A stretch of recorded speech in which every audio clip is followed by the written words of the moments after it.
The name Azkaban whispers through wizarding history like a cold wind. It means place of destruction, a fortress on a hidden island, guarded by creatures that drain every warm memory from your mind. But this prison didn't start with the Ministry. It began with one dark wizard and his terrible experiments, centuries before anyone knew the island existed. What happened there? How did soul-eating guards become the law? And could anyone ever escape creatures that sense fear itself? Today, we're uncovering the dark history of Dementors and Azkaban prison. If you're drawn to the darker side of magic, hit that like button and make sure you're subscribed for more hidden tales like this one. Now, let's begin. Our story starts on an island that no map could find. No map showed this island.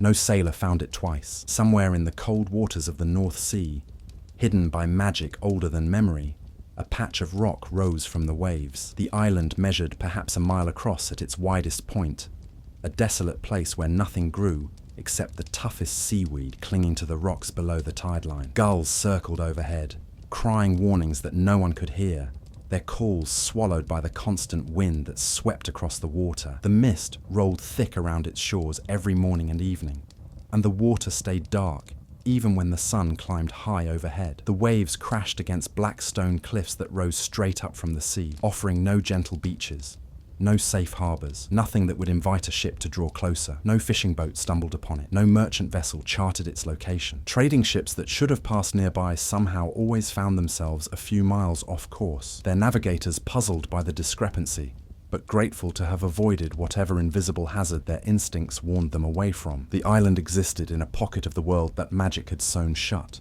tucked away from normal geography, removed from the ordinary flow of time and tide. This was the 15th century, a time when wizards and muggles still lived closer together than they would in the centuries to come. Magic had not yet gone into hiding behind the International Statute of Secrecy. Witches sold charms and potions in market squares, sometimes openly, and sometimes with a wink and a whisper. Wizards walked through villages, and while some people feared them and others resented them, most simply accepted their presence as part of the natural order. A wizard might live next door to a blacksmith, and both would nod to each other on the street. Children with magical gifts attended ordinary schools until their powers manifested, then found teachers among the local magical community. But some magical people chose different paths, even then. Some turned toward the darkness, experimenting with spells that twisted the natural order of things, that bent reality in ways that made other wizards uncomfortable. Some believed that power meant taking whatever you wanted, hurting whoever stood in your way, using your gifts without regard for consequence or conscience. Dark magic existed long before Voldemort, long before Grindelwald, long before any of the dark wizards whose names fill the history books. It's always existed, lurking at the edges of magical society, tempting those who want shortcuts to power or who've lost their capacity for empathy. One of those wizards was named Ekrisdus. History remembers almost nothing about him, where he came from, what family raised him, whether he had siblings or friends, or anyone who cared about him before the darkness took hold. The records stayed silent on those details, either because no one bothered to document them, or because someone later destroyed the evidence, preferring to let Ekrisdus fade into the obscurity he deserved. Even his name sounds harsh, all sharp consonants and hissing sounds, though scholars debate whether that was his birth name or something he adopted later, a name chosen to match the person he'd become. But what history does remember is this: Ekrisdus was powerful, deeply skilled in magic that most wizards refused to touch. He understood spells that required terrible sacrifices. He knew rituals that called upon forces older and darker than ordinary witchcraft. And somewhere along his path, his mind broke. Perhaps the dark magic corrupted him slowly, eating away at his sanity year by year until nothing healthy remained. Perhaps he was always cruel and simply found magical expressions for cruelty that had always lived inside him. Perhaps some trauma shattered him, and dark magic became his way of processing pain he couldn't handle any other way. Whatever the cause, Ekrisdus became something terrible, not just dangerous. Many wizards are dangerous in the way that fire is dangerous, powerful but containable if you understand how to handle it. Ekrisdus became terrible in a deeper sense. Someone whose very existence poisoned the world around him, whose magic carried corruption like a disease. He searched for a place where no one could find him, where no one could stop him, where no one could even see what he was doing. A sanctuary where he could practice his darkest experiments without interference, without questions, without anyone arriving to make him stop. He needed isolation absolute enough that screams wouldn't carry, that smoke wouldn't be seen, that rumors wouldn't spread. He needed a place that existed outside the normal world, separate from the laws and customs and basic decency that governed even the 15th century's rough justice. He found that place in the North Sea, a barren island where nothing grew, where the stones stayed cold even in summer, where the wind carried no warmth. The island had no name because no one had ever bothered naming it. No one lived there, no one visited. Even seabirds seemed to avoid it, preferring to nest on more hospitable rocks just a few miles distant. The island offered nothing to attract anyone. No fresh water, no shelter from storms, no resources worth harvesting. It was perfect for Ekrysdis precisely because it was perfectly worthless to everyone else. Ekrysdis wove concealment charms around the island, spells so strong that the entire place vanished from the world's awareness. These weren't simple invisibility charms that just bent light around an object. These were fundamental alterations to how the island existed in relation to everything around it. Ships sailed past without seeing it because, in a very real sense, the island wasn't there for them to see. It existed in a separate pocket of reality, a bubble of space that overlapped with the North Sea, but didn't quite touch it. Compasses spun uselessly when they drew near because the island's magnetic presence had been removed from normal space. Even birds forgot to land there because their instincts couldn't register its existence. The magic required to create such powerful concealment was immense. It would have required years of work, countless ritual castings, probably sacrifices that Ekrysdis paid without hesitation. But once complete, the concealment became self-sustaining, feeding on the island's isolation to maintain itself. The island became a secret that nature itself kept, hidden in plain sight, but invisible to every eye, forgotten by every mind that brushed against it. On that hidden rock, Ekrysdis built his fortress. The structure rose from the island's center, dark stone piled upon dark stone, towers reaching toward the grey sky like grasping fingers. He must have transported the materials magically. The island itself offered only rough volcanic rock, unsuitable for construction, so he brought in dark granite from somewhere, stones that seemed to absorb light rather than reflect it, that felt cold even when the sun warmed them. No windows brightened its walls, or if windows existed, they were small and placed too high to offer comfort. No gardens softened its edges. No courtyards broke up the oppressive mass of stone. The fortress looked exactly like what it was, a place designed to keep things inside, away from light and hope and freedom. Ekrysdis built corridors that twisted back on themselves, hallways that seemed to go on forever without leading anywhere. He created cells with walls that wept moisture constantly, where the floor stayed damp and the air smelled of mold and decay. He dug dungeons deep into the island's bedrock, chambers that never saw daylight, spaces where the only sound was water dripping and the occasional scurry of rats. He made his fortress a labyrinth of suffering, every architectural choice designed to maximize misery, every space calculated to crush hope. And then he began his true work. Ekrysdis lured Muggle sailors to his island. How he did this, the records don't say, though scholars have debated the methods for centuries. Perhaps he created false lights that looked like safe harbor, beacons that appeared on foggy nights to ships desperately seeking shelter from storms. Perhaps he sent illusions of ships in distress, crying for help through the darkness, calling to the better nature of sailors who couldn't resist aiding vessels in trouble. Perhaps he simply waited for storms to push vessels toward his hidden shores, then dropped his concealment charms just long enough for desperate sailors to see land, to believe they'd found salvation when they'd actually found something far worse. However he did it, sailors arrived at his island. Ships drawn off course found themselves beaching on those black rocks. Crews climbed ashore, grateful to have survived the storm, already planning how they'd repair their vessels and continue their journeys. They found the fortress waiting, they found Ekrysdis waiting, and they never left. What happened to those sailors became the foundation of Ekrysdis's experiments. He practiced the darkest magic imaginable, spells that fed on pain and fear and despair. He explored territories of magic that most wizards refused to even acknowledge existed, combinations of curses and rituals that violated fundamental laws about how magic should interact with living beings. Sailors who arrived never walked free again. They became subjects for experiments in suffering, components in magical workings that twisted the very air inside the fortress. fuel for spells that required specific emotional states to complete. Ecrizdis documented nothing, or if he did, those records were lost or destroyed. He taught no one his techniques, took on no apprentices, shared his discoveries with no one. He worked alone in his tower while the years passed and the bodies accumulated, a solitary madman pursuing knowledge that no sane person would want. The sailors came from different countries, spoke different languages, had different skills and backgrounds. But in Ecrizdis's fortress, those differences meant nothing. They all became the same eventually. Suffering made uniform by magic that reduced people to nothing more than sources of pain. The experiments changed the fortress itself. This is one of magic's fundamental truths, something every young witch or wizard learns early in their training. Magic remembers. Spells leave traces.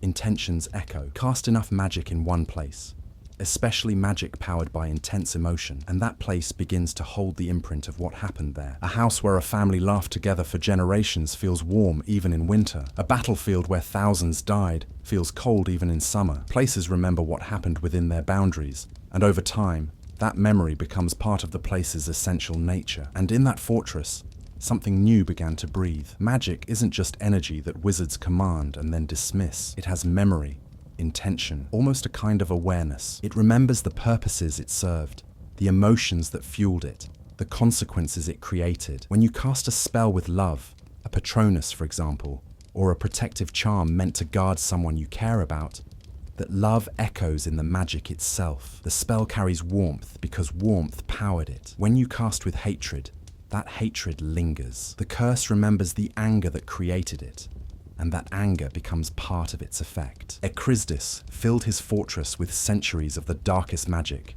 with pain distilled into pure magical form, with experiments that turned human suffering into power. Every torture created magical residue. Every scream left an imprint on the stones. Every death added to the accumulation of despair that saturated the fortress walls. That darkness didn't just fade when the experiments ended. It pooled in the corners like shadow gathering at sunset.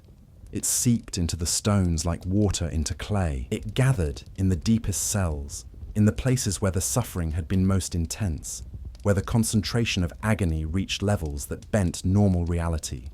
And eventually, given enough time and enough darkness and enough despair concentrated in one place, it took shape. The Dementors were born. Scholars still debate exactly how they came into being, though most agree on the general principle that intense magical darkness can sometimes generate entities that embody that darkness. Some believe Ecrizdis created them deliberately, crafting guards that could never be bribed or reasoned with, creatures loyal only to suffering itself. According to this theory, he wanted protectors for his fortress, beings that would ensure no prisoner ever escaped, no rescue ever succeeded. So he used his most terrible magic to create the Dementors, beings literally made from despair, guards who would feed on the very prisoners they watched. Others think the Dementors emerged accidentally, unintended manifestations of all the despair and darkness that saturated the fortress over centuries of cruelty. This theory suggests that Ecrizdis never meant to create them, that they simply appeared one day when the concentration of suffering reached a critical threshold,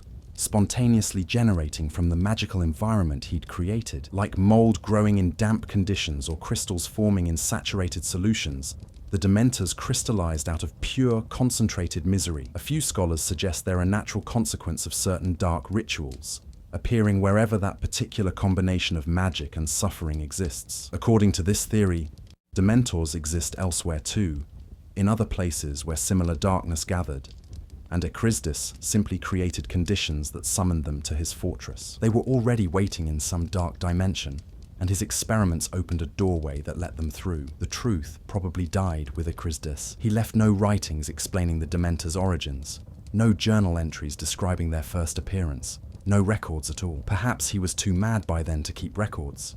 Perhaps he simply didn't care about documentation, focused entirely on the practical applications of his discoveries rather than their theoretical implications. Or perhaps he knew exactly what he'd done and chose to keep it secret, understanding that some knowledge is too dangerous to share. But however they began, the Dementors became permanent residents of the island. They drifted through the fortress corridors like living shadows, tall and silent, feeding on whatever human emotions remained in that terrible place. They found the dying sailors and fed on their final moments of terror and pain. They discovered that fresh despair tasted better than old despair, that active suffering provided more nourishment than memory of suffering. They learned to distinguish between different emotional states, to sense fear from 100 yards away, to track hope and joy like bloodhounds tracking a scent.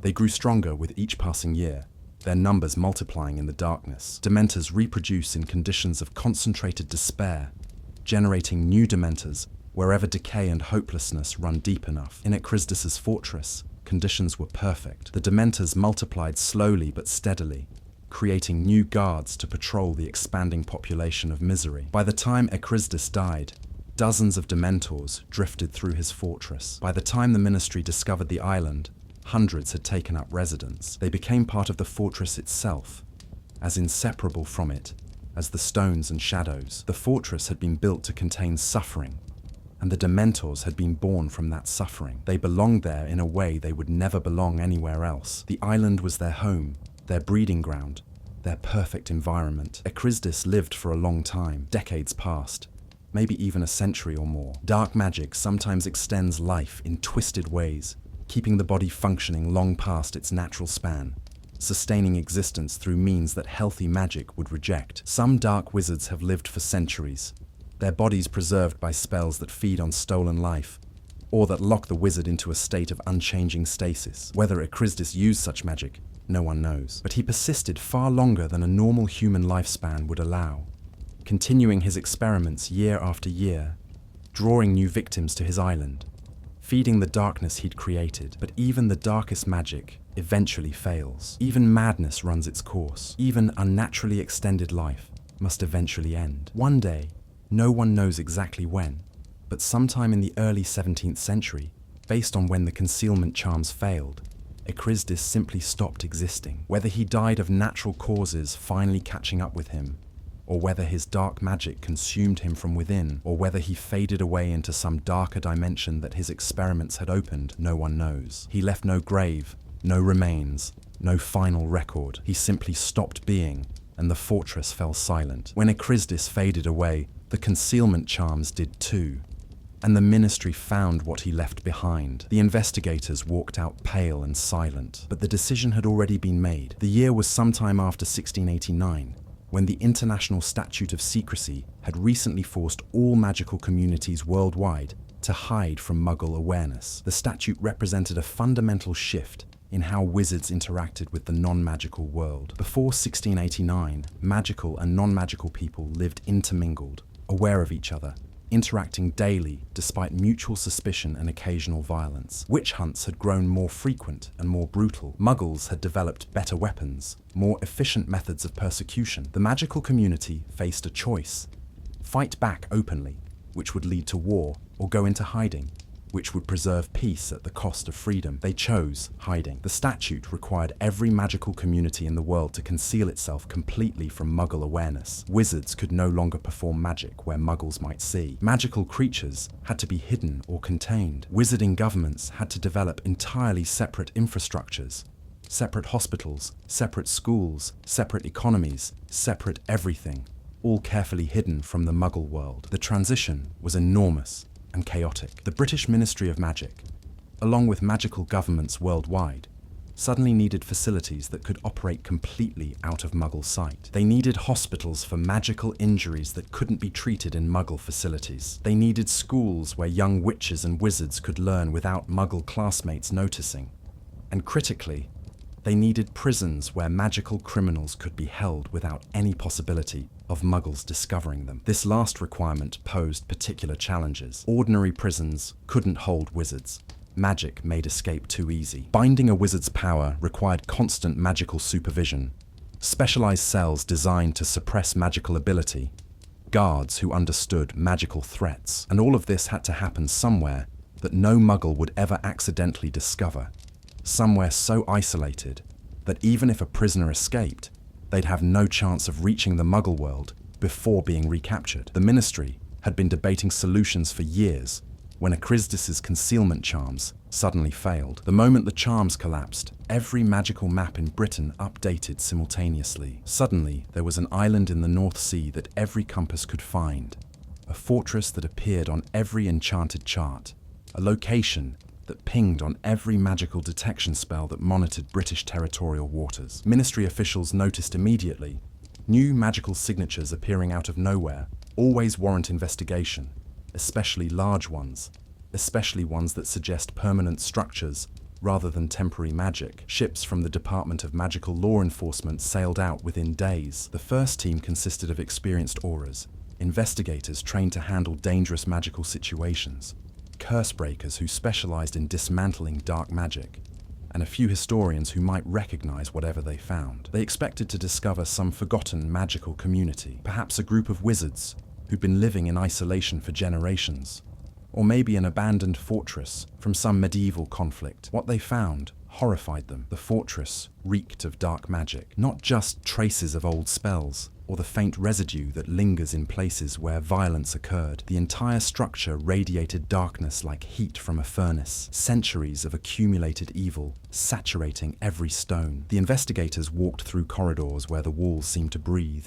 where shadows moved without any light source to cast them, where the air itself felt thick and poisonous. They entered cells where darkness pooled like liquid in the corners, where touching the walls left their hands feeling contaminated, where merely standing still for a few seconds filled them with inexplicable dread. They found evidence of Acrisdis's experiments, remnants that they refused to describe in their official reports, traces of magic so dark that just seeing it left them shaken, chains hanging from walls, their metal corroded by something that wasn't rust, tables carved with symbols that hurt to look at directly, that made their eyes water and their heads ache, floors stained with substances that no cleaning charm could remove, that remained visible centuries after they'd been spilled. The investigators documented what they could, but even their professional training couldn't prepare them for the concentrated evil they encountered in that fortress. And they found the Dementors, dozens of them, maybe hundreds, drifting through the fortress like living shadows. The creatures didn't attack the investigators,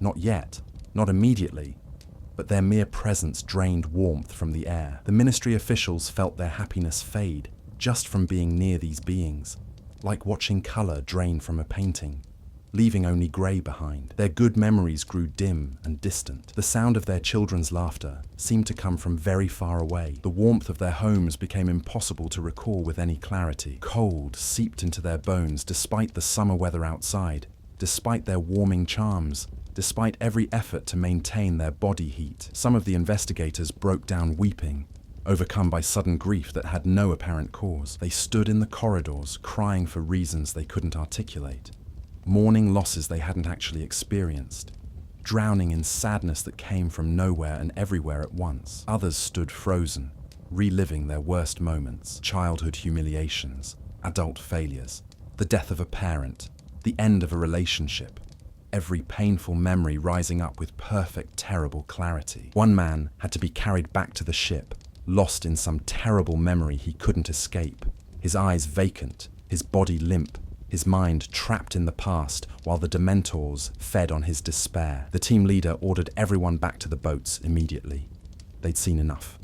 They retreated to their ships and sailed back toward the mainland, most of them standing at the rails, staring back at the island, watching it recede into the distance, profoundly grateful to be leaving. The journey back was silent. No one wanted to talk about what they'd experienced. No one wanted to put words to the horror because speaking it aloud might make it too real, might force them to acknowledge what they'd felt in ways that silence could avoid. They returned to the ministry offices in London. They filed their reports, writing as little as possible, using euphemisms and understated language that barely hinted at what they'd actually experienced. They sat in meetings with senior officials, trying to explain what they'd found, without quite managing to put words to the horror. When asked direct questions about the fortress, they often simply shook their heads, unable or unwilling to articulate what they'd seen and felt. Most of them never spoke about the island again, even decades later. The experience marked them, left shadows in their eyes that never quite faded. Some left the Department of Magical Law Enforcement entirely, taking quieter positions where they'd never have to face dark magic again. Others stayed but refused any assignments that might take them back to that island, making it clear to their supervisors that they would quit before returning. The Ministry faced a choice.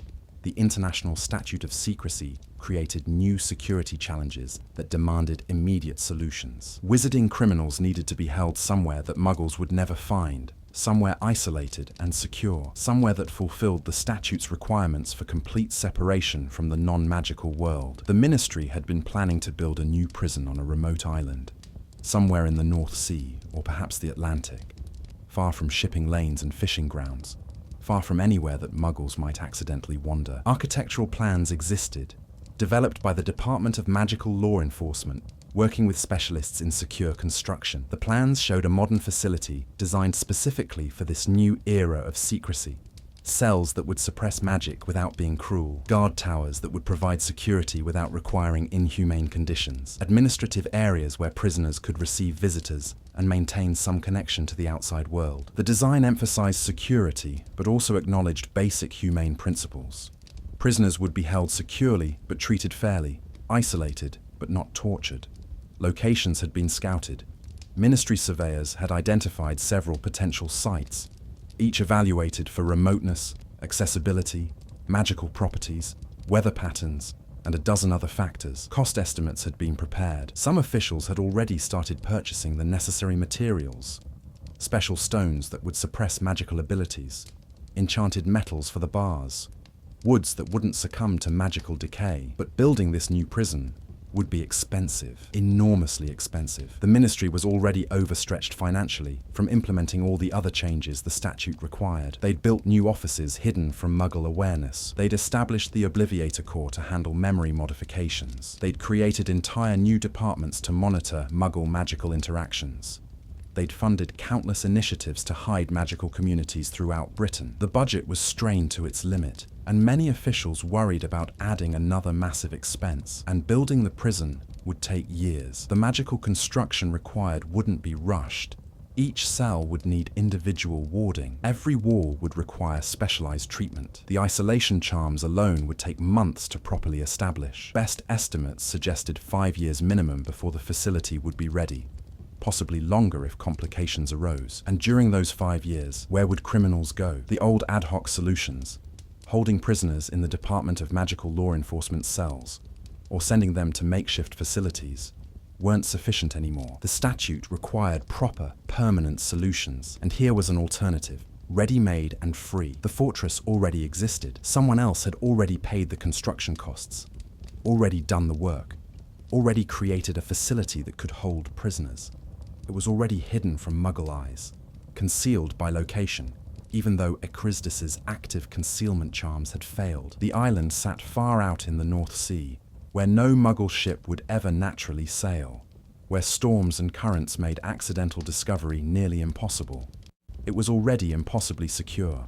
Those walls had held for centuries without maintenance, without guards, without any upkeep at all. The building was sound despite its age, its dark magic actually contributing to its structural integrity rather than undermining it. And most importantly, most temptingly, most seductively, it already had guards. Guards who didn't need salaries or shifts or housing. Guards who couldn't be bribed, threatened, or reasoned with. Guards who would work forever, without complaint, without rest, without any of the problems that human guards presented. The Dementors were already there, already willing to serve in exchange for access to the prisoner's despair. They required no training, no supervision, no management. Free guards. The Dementors represented an incredible opportunity from a purely practical standpoint. Most of the cost of running a prison goes to staffing.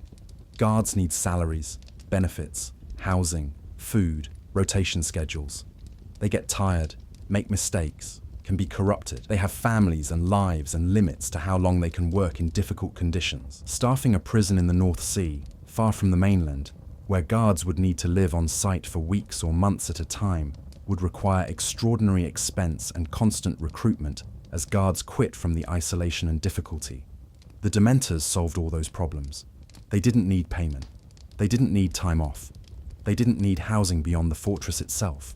They wouldn't quit, wouldn't complain, wouldn't form unions or demand better conditions. They would simply exist, feeding on the prisoners' despair, doing their job automatically as a natural consequence of their nature. From a budget perspective, using the Dementors made perfect economic sense. Some ministry officials argued against using the fortress. A few wizards who specialized in dark magic detection pleaded with the decision-makers, explaining that the island was saturated with evil, that centuries of Echrizdis's work had fundamentally corrupted the place. They warned that using the fortress would spread that darkness into the modern world, that exposing prisoners to such concentrated evil would have consequences beyond simply imprisoning them. They argued that no criminal, no matter how terrible their crime, deserved to be thrown into a place literally built from suffering. Healers warned that exposing prisoners, even guilty ones, to Dementors would cause permanent psychological damage. They explained that the creatures didn't just guard prisoners, they actively harmed them, draining away the very capacity for recovery and rehabilitation. Prisoners sent to such a place wouldn't just serve their sentences, they'd be destroyed as human beings, reduced to shells incapable of ever returning to society. The healers argued that such treatment violated basic principles of magical medicine, which emphasized healing over harm, even when dealing with criminals. Some politicians worried about the precedent it would set. They wondered what it said about wizarding justice if they chose torture as standard procedure, if they embraced creatures that fed on suffering as official representatives of law enforcement. They argued that the methods matter as much as the results, that becoming cruel to punish cruelty meant losing the moral high ground that justified punishment in the first place. Other wizards wanted to build something new. Damocles' Roll saw free guards. Roll became Minister for Magic in 1718. He'd risen to power on a wave of anti-Muggle sentiment, capitalizing on wizards' resentment about having to hide their abilities, about being forced into secrecy by the statute. He promised to keep magical people safe from non-magical interference, to maintain strict separation between the two worlds, to never let Muggles threaten wizards again. His campaign emphasized strength and harshness, arguing that the previous administration had been too soft, too willing to compromise, too lenient with criminals who endangered the new system of secrecy. He believed in harsh justice, in making examples of criminals, in using fear to maintain order. When he looked at the fortress and its Dementors, he didn't see a cursed place created by a madman's cruelty. He didn't see creatures that embodied suffering itself. He didn't see the ethical complications or the long-term consequences. He saw efficiency. He saw a solution to the prison problem that would cost nothing, require no construction delays, need no guard recruitment. He saw an opportunity to appear strong and decisive while actually saving money. Raoul made his decision quickly, before opposition could organize effectively. The plans for a new prison were cancelled. The purchase materials were sold off or repurposed for other projects. The architectural drawings were filed away, marked as superseded, forgotten. The ministry would use Echrizdis's fortress instead. They would give it a name, Azkaban, derived from ancient words meaning place of destruction, a warning that spoke for itself. And they would embrace the Dementors as official guards, saving money and ensuring that no prisoner would ever want to return after experiencing their touch. The opposition was systematically ignored. The healers' warnings were acknowledged and then dismissed, filed as minority opinions that didn't reflect the practical realities of governance. The experts in dark magic were thanked for their input and told the decision was already final, that their concerns had been noted but wouldn't change policy. The politicians worried about precedent were reminded of budget constraints and security requirements, told that idealism was luxury the ministry couldn't afford during such a transitional period. Roll moved forward with absolute certainty, convinced he was making the practical choice, the strong choice, the choice that would keep wizarding society safe while maintaining fiscal responsibility. He presented the decision to the Wizengamot as already determined, requiring only formal approval rather than genuine debate. Most members went along with it, either agreeing with his reasoning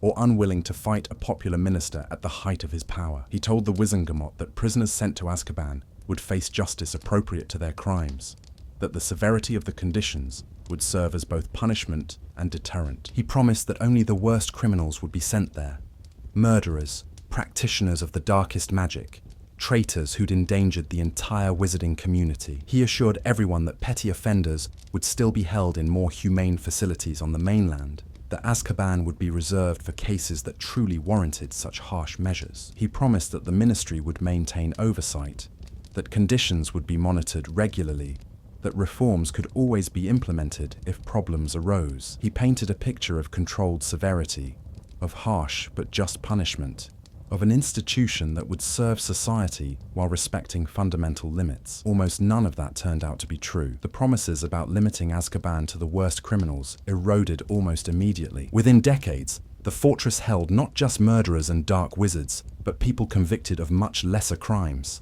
theft of magical artifacts, repeated violations of the Statute of Secrecy, assault, property destruction, fraud.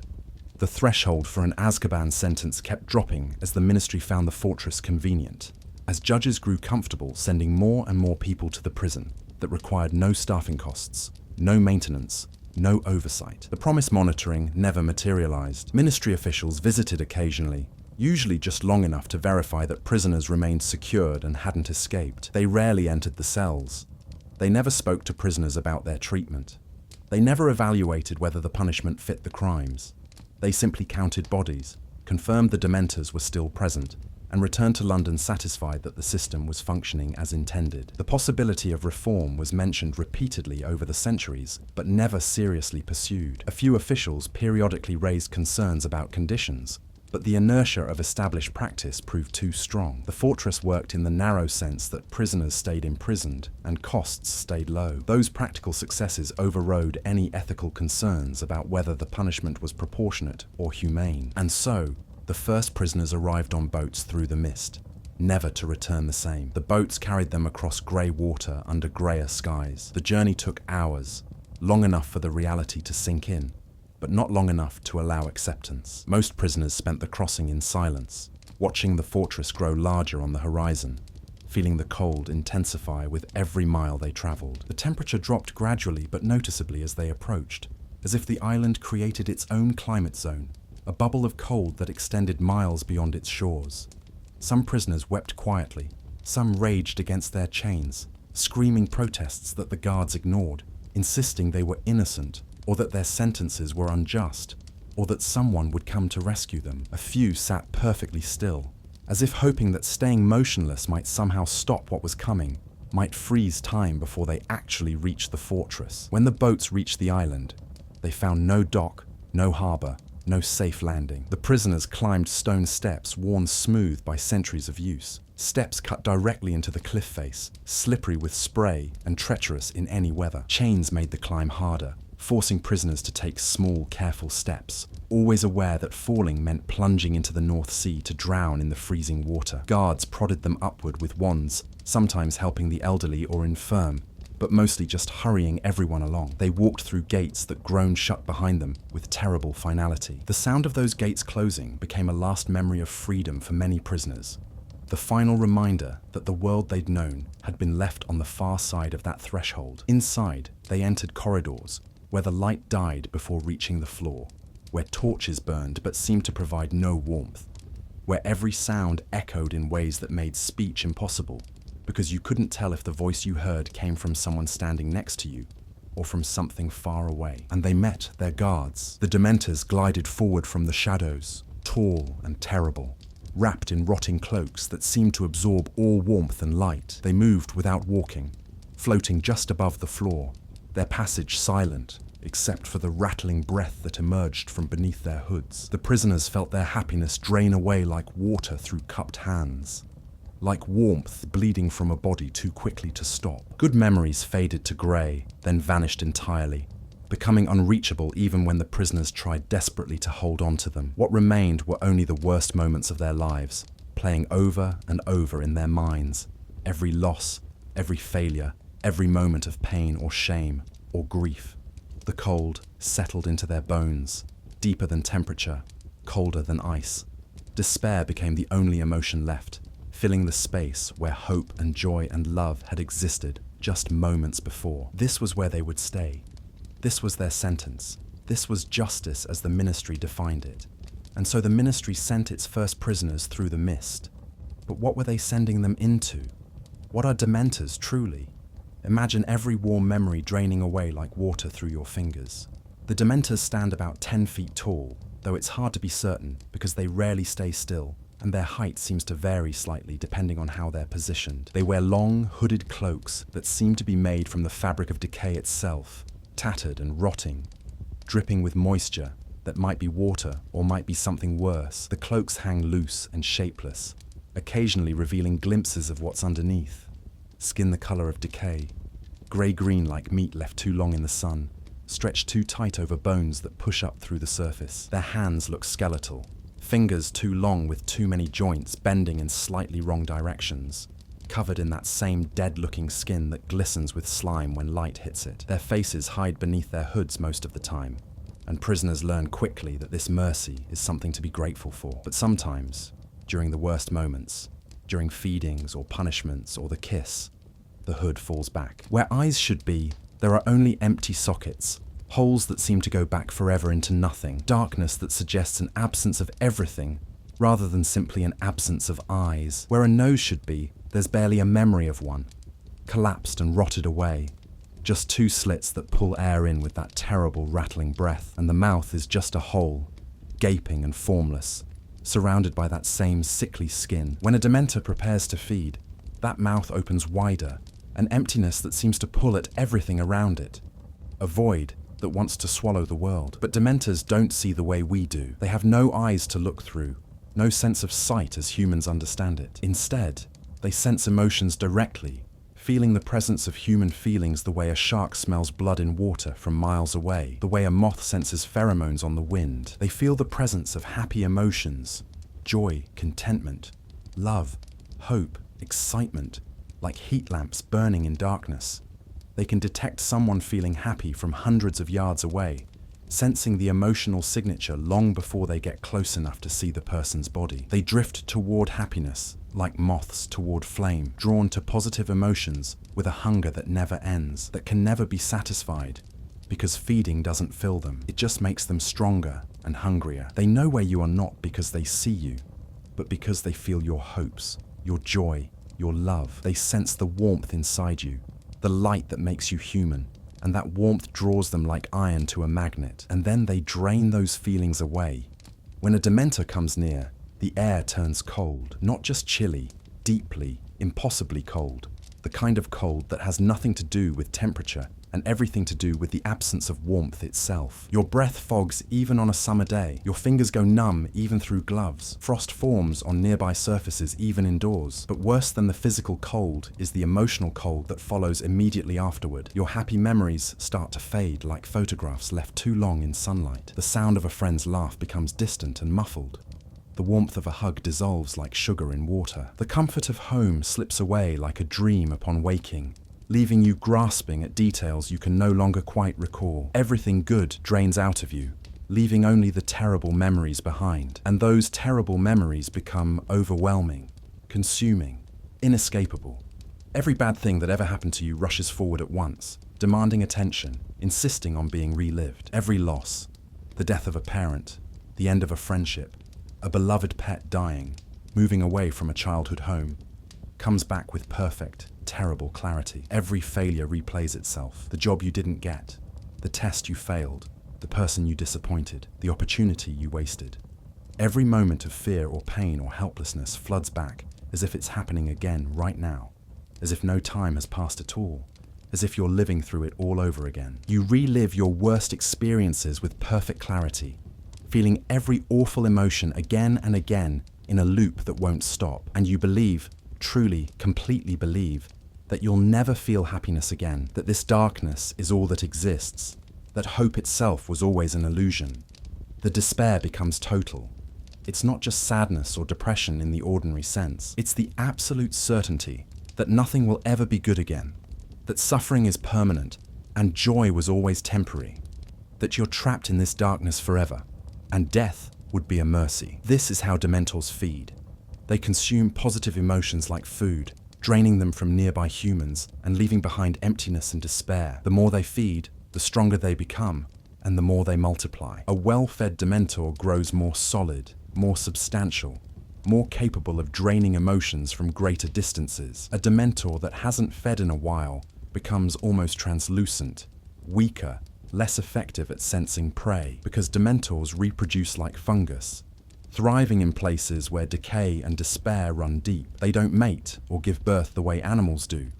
They don't lay eggs or produce offspring through any recognizable biological process. Instead, they simply generate more of themselves where conditions are right, in places saturated with darkness, in environments where hope has died and misery lingers like fog. They're more like a magical infection than a species, spreading wherever the emotional environment supports their growth.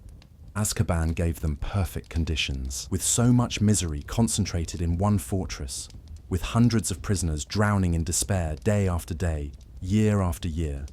The Dementor population grew steadily over the centuries, from dozens when the Ministry first arrived to hundreds.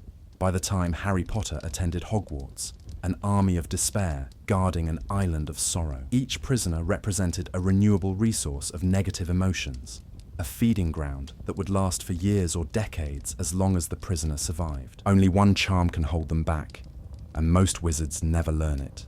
The Patronus charm stands as the single most effective defense against Dementors, but it's also one of the most difficult spells in all of magic. Most wizards never master it. Some can't even attempt it. Many give up after their first few tries, discouraged by repeated failures, or frightened by what the failures reveal about their emotional state. The charm requires absolute concentration on a purely happy memory while casting, and not just any happy memory. It must be powerful enough to sustain the spell, joyful enough to create a shield of positive emotion that Dementors can't penetrate. Finding such a memory proves harder than it sounds. The memory can't just be pleasant or nice or mildly enjoyable. It has to represent true, pure happiness, a moment when you felt absolutely content, completely loved, perfectly safe. For many people, such moments are rare. Life includes plenty of good times, but true happiness that's powerful enough to fuel a Patronus is uncommon even in the best of lives. You might think you have such a memory, but when you try to use it for a Patronus, you discover it's not quite strong enough, not quite pure enough, and the memory has to be personally significant. You can't use someone else's happiness, or a moment from a story or something you imagined. It has to be real, it has to be yours, and it has to matter deeply enough that thinking about it can overpower the despair a Dementor creates. For people who've experienced trauma, or depression, or difficult childhoods, finding such a memory can be almost impossible. The happiest moments of their lives might still be tinged with sadness, or anxiety, or awareness that the happiness wouldn't last. When cast successfully, the Patronus takes form as a silvery guardian, made from what appears to be liquid light, but is actually pure concentrated joy given semi-physical form. Sometimes it manifests as just a shield of white-silver light that pushes the Dementors back through sheer force of positive emotion. Sometimes, if the caster is particularly skilled and the memory particularly powerful, it takes the form of an animal, a creature that represents something deep in the caster's personality, some fundamental aspect of who they are. The animal form varies from wizard to wizard. Harry Potter's Patronus took the form of a stag, the same animal his father could transform into. Hermione Granger's appeared as an otter. Ron Weasley's manifested as a Jack Russell Terrier. The Patronus drives Dementors away, not through force, but through its very nature. It's made of happiness itself, the opposite of everything a Dementor is. Where a Dementor brings cold, a Patronus brings warmth. Where a Dementor spreads despair, a Patronus radiates hope. The two can't coexist in the same space. A strong Patronus can repel dozens of Dementors at once, creating a zone of protection around the caster where the Dementors can't enter, where their cold can't reach, where despair has no purchase. But maintaining the spell while a Dementor drains your happiness is nearly impossible. You need to hold on to joy while despair crashes over you like a wave. You need to remember warmth while cold seeps into your bones. You need to focus on your happiest memory while your worst memories scream for attention, while every bad thing that ever happened to you replays itself in your mind. The mental discipline required is extraordinary, far beyond what most spells demand. Most wizards fail. Even trained auras struggle with the Patronus charm under pressure. In Azkaban, with dozens of Dementors all around, feeding constantly, maintaining the spell long enough to escape was essentially impossible for anyone who wasn't extraordinarily skilled or extraordinarily desperate. And if you failed, if the Dementors got close enough, fed long enough, wanted more than just the ambient emotions you gave off, they could do something worse than drain your happiness. They could take your soul. The Dementor's kiss is exactly what it sounds like. The creature lowers its hood, revealing that terrible face with its empty sockets and gaping mouth. It places that mouth over your face, covering your nose and mouth with its own formless opening. Then it sucks, not drawing in your breath, but something deeper, something fundamental. It pulls your soul from your body, the essence of who you are, everything that makes you a person, rather than just a biological machine. Your soul leaves your body like smoke being drawn up a chimney, pulled into that void, disappearing into whatever darkness exists inside a Dementor. The process takes only seconds, and what remains is just an empty shell, a body without anyone inside. Your heart keeps beating, your lungs keep breathing, your eyes stay open, but you're gone. Everything that made you a person, your memories, your personality, your capacity to think or feel or dream, your ability to recognize loved ones or enjoy food or feel sunshine, all of it vanishes. What's left behind is less than a ghost, less than a shadow. It's a living body with no one inside, an echo of a person that will continue biological functions indefinitely, but will never again be capable of anything that makes life worth living. The victims of the Dementor's kiss spend the rest of their lives in St. Mungo's Hospital or other care facilities, maintained physically, but gone mentally and emotionally. Healers can keep their bodies alive for decades, but there's no reversing the kiss. No spell can return a soul once taken. No magic can refill the emptiness left behind. The person you were is simply gone, destroyed so completely that even death would have been preferable, because at least death allows for some kind of ending, some finality. The kiss leaves you trapped in a state worse than death, existing but not living, conscious in some minimal biological sense, but utterly empty of everything that consciousness means. The Ministry reserved the Dementor's kiss for the worst crimes imaginable: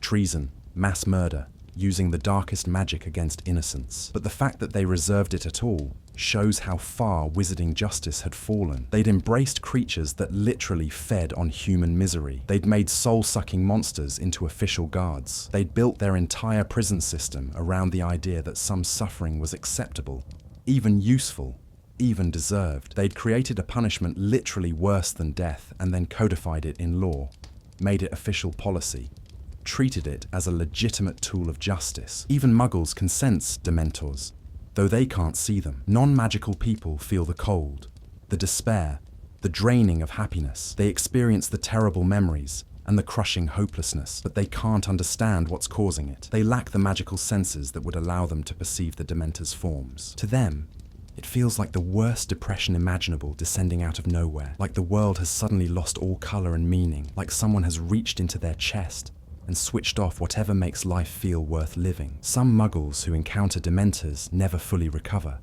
spending the rest of their lives haunted by an inexplicable darkness they can't name, can't explain, can't fight. They might seek therapy or medication, might try to understand why they suddenly developed such profound depression, might spend years trying to process an experience that has no framework in their understanding of reality. Most never discover the truth. They just live with the damage, carrying it like a wound that won't heal. Chocolate helps after exposure to Dementors. It's not a cure, not even close, but it provides a small counter to their effects. The sugar and warmth and comfort of chocolate gives your body something to focus on, a tiny anchor of good feeling that can help you start rebuilding your emotional reserves. The physical act of eating chocolate, tasting the sweetness, feeling the texture, experiencing the small pleasure it provides, creates a foundation of positive sensation that can gradually push back against the despair. That's why the Hogwarts Express always kept chocolate on hand, why Madame Pomfrey stocked it in the hospital wing, why anyone dealing with Dementors learned to carry some in their pockets. Remus Lupin, who taught defense against the dark arts at Hogwarts, always had chocolate ready for students after they practiced defending against Dementors, or rather, against the boggart that took Dementor form in his classroom. The chocolate didn't eliminate the damage the Dementors caused, but it helped students start the process of emotional recovery, gave them something concrete to hold on to while their minds struggled to restore equilibrium. The Dementors can speak, though they rarely choose to. Their voices sound like rattling death, like the last breath escaping a corpse, like wind through a graveyard at midnight. Words emerge from that terrible mouth, shaped more by expelled air than by any kind of tongue or vocal cords. The sound makes people's skin crawl, triggers instinctive terror that has nothing to do with the words themselves, and everything to do with the wrongness of hearing speech from something that shouldn't be capable of it.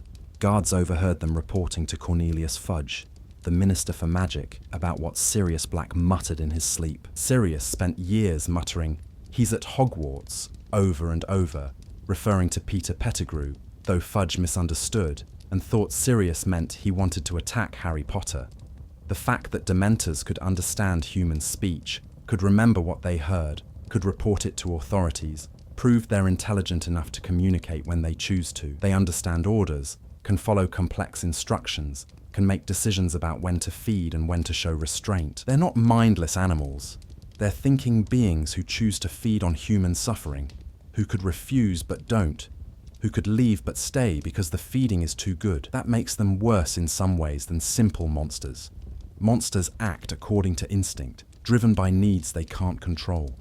Dementors act with intention. They know what they're doing. They understand that they're causing suffering, and they do it anyway, because suffering is what nourishes them, because misery tastes good, because they prefer feeding on human despair to any other alternative. These were the guards, these creatures of endless hunger, and they fed for 300 years. But who did they feed on? Sirius Black screamed his innocence for 12 years.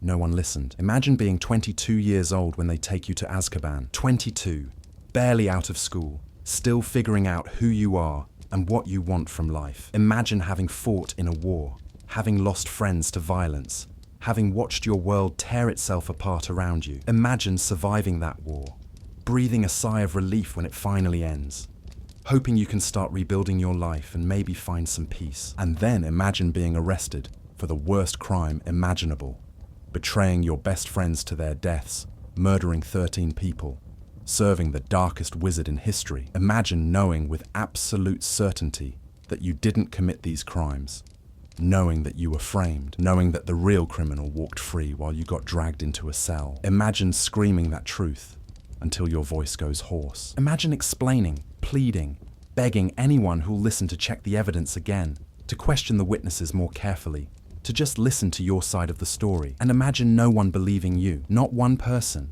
not even people who knew you, who'd fought beside you, who should have trusted you based on years of friendship and shared experiences. That was Sirius Black's reality. Framed by Peter Pettigrew for murders, Pettigrew himself committed. Sirius went to Azkaban without even receiving a trial. The evidence seemed overwhelming. Sirius had been secret keeper for James and Lily Potter, his best friends, and someone had betrayed their location to Voldemort. When Sirius confronted Pettigrew in the street, the explosion killed 13 people. Witnesses saw Sirius standing over the bodies, heard him laughing like a madman. Peter Pettigrew was gone, presumed dead, with only a finger left behind as evidence of his death. Everyone assumed Sirius was guilty. The narrative made perfect sense. Sirius Black, from the evil Black family, had secretly been a Death Eater all along.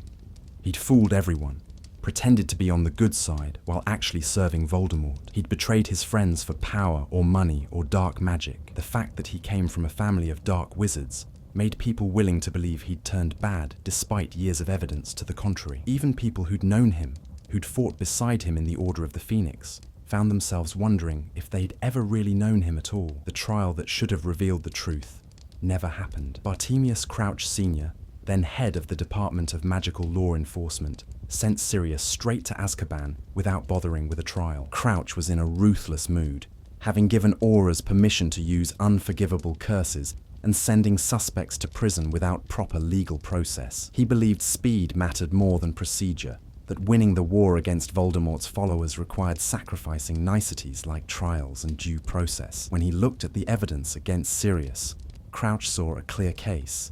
13 dead, a street destroyed, witnesses confirming Sirius's presence. He signed the order, and Sirius was shipped to Azkaban within days of his arrest. For 12 years, Sirius lived in a cell smaller than most people's bathrooms. The cell measured about 6 feet by 8 feet, barely large enough to lie down in, with walls that wept moisture constantly, and a floor that stayed damp no matter what. A thin mattress provided the only comfort, though comfort is perhaps the wrong word for something that was mostly mildew. A bucket in the corner served as a toilet. No window, no natural light, nothing to read, nothing to do, nothing to occupy his mind except his own thoughts and the Dementor's presence in the corridor outside. For 12 years, The Dementors drained away every happy memory he had.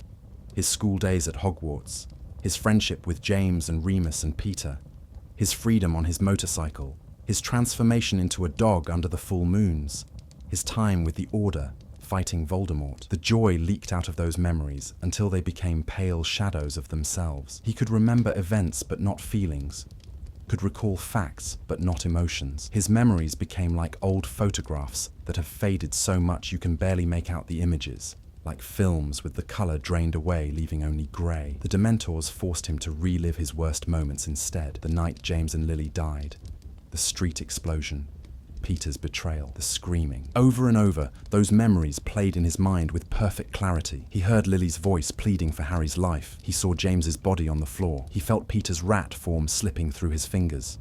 He heard the explosion, felt the impact, saw the bodies falling. Every worst moment replayed itself daily, sometimes hourly, a loop of horror that wouldn't stop because the Dementors wouldn't stop feeding. But Sirius had something most prisoners didn't. He knew he was innocent. That knowledge wasn't exactly happiness. It couldn't be. Nothing in Azkaban was happy. But it wasn't despair either. It existed in a strange middle ground, neither positive nor negative. Just a fact. I didn't do it. I didn't betray them. I'm not a murderer. I'm not a Death Eater. The Dementors couldn't feed on a fact. They fed on emotions. And simple factual knowledge didn't qualify as emotional. So Sirius held onto that knowledge like a lifeline, repeating it to himself in the darkness, using it to keep the tiniest spark of himself alive. But even that spark nearly went out. 12 years is a long time. 12 years of cold and hunger and darkness. 12 years of other prisoners screaming in nearby cells, their cries echoing through the corridors at all hours, reminders that everyone here was breaking, that no one escaped intact. 12 years of Dementors gliding past your door, pulling away everything that makes life worth living, leaving only exhaustion and despair. 12 years of wondering if you'll die here, if anyone will ever discover the truth, if Peter will ever be caught, if Harry will ever know you didn't betray his parents. Sirius went a little mad, maybe more than a little. The isolation and the Dementors and the sheer horror of being trapped for crimes he didn't commit. It all wore him down until pieces of his personality started breaking off like ice from a glacier. The guards found him muttering to himself, having conversations with people who weren't there, sometimes laughing at nothing, sometimes weeping for reasons he couldn't explain. On the outside, he looked like just another broken prisoner, another mind lost to Azkaban's grip. The guards stopped paying attention to him. He became just another voice screaming into the darkness, indistinguishable from all the others. But deep inside, where even the Dementors couldn't quite reach, Sirius still knew the truth, and that knowledge would eventually save him. Hagrid was blamed for a crime committed 50 years before his time. Rubeus Hagrid was only 13 years old when Tom Riddle opened the Chamber of Secrets at Hogwarts. The year was 1943, and strange attacks were happening in the school. Students found petrified, unable to move or speak, frozen in expressions of terror. When a girl named Myrtle Warren died in a bathroom, killed by whatever creature was attacking students, the school faced closure. The ministry demanded answers. The headmaster, Armando Dippet, needed to identify the culprit or lose Hogwarts entirely. Tom Riddle, handsome, charming, already well on his way to becoming Voldemort, though no one knew it yet, needed someone to blame. He'd been the one opening the chamber, unleashing a basilisk on non-pure blood students, experimenting with dark magic and enjoying the fear he was creating. But if the school closed, he'd have to return to the orphanage he hated. He needed the attacks to stop being investigated, while ensuring he could continue his education. He chose Hagrid as his scapegoat, the big, clumsy, half-giant boy who kept dangerous creatures against school rules, who seemed like an easy target, who no one would believe over the handsome, charming Tom Riddle. Hagrid had been raising an acromantula in secret, a giant spider named Aragog that he'd hatched from an egg and kept hidden in a cupboard. Aragog was harmless to Hagrid, who'd raised him with love and care, but to everyone else, he looked terrifying. A spider the size of a small dog, with too many eyes and too many legs, and the capacity to kill. Riddle framed Hagrid perfectly. He opened the chamber one last time, directed the basilisk to attack Myrtle, then discovered evidence that Hagrid's acromantula was responsible. He played the hero, pointing the teachers toward Hagrid's illegal pet, suggesting that the creature had gotten loose and killed Myrtle. The evidence seemed damning. Hagrid had been keeping a dangerous creature in violation of school rules. That creature was capable of killing, and Hagrid couldn't prove otherwise. He couldn't prove Aragog hadn't left his cupboard that night. Couldn't demonstrate that spiders don't petrify victims the way the basilisk did. Riddle had all the teacher's trust. He was the perfect student. High marks. Unfailingly polite. A prefect who took his responsibilities seriously. When he claimed Hagrid was responsible, when he provided evidence that seemed to support that claim, the teachers believed him. Hagrid's protests of innocence sounded like exactly what a guilty person would say. His tears and denials only made him seem more desperate. They expelled Hagrid from Hogwarts.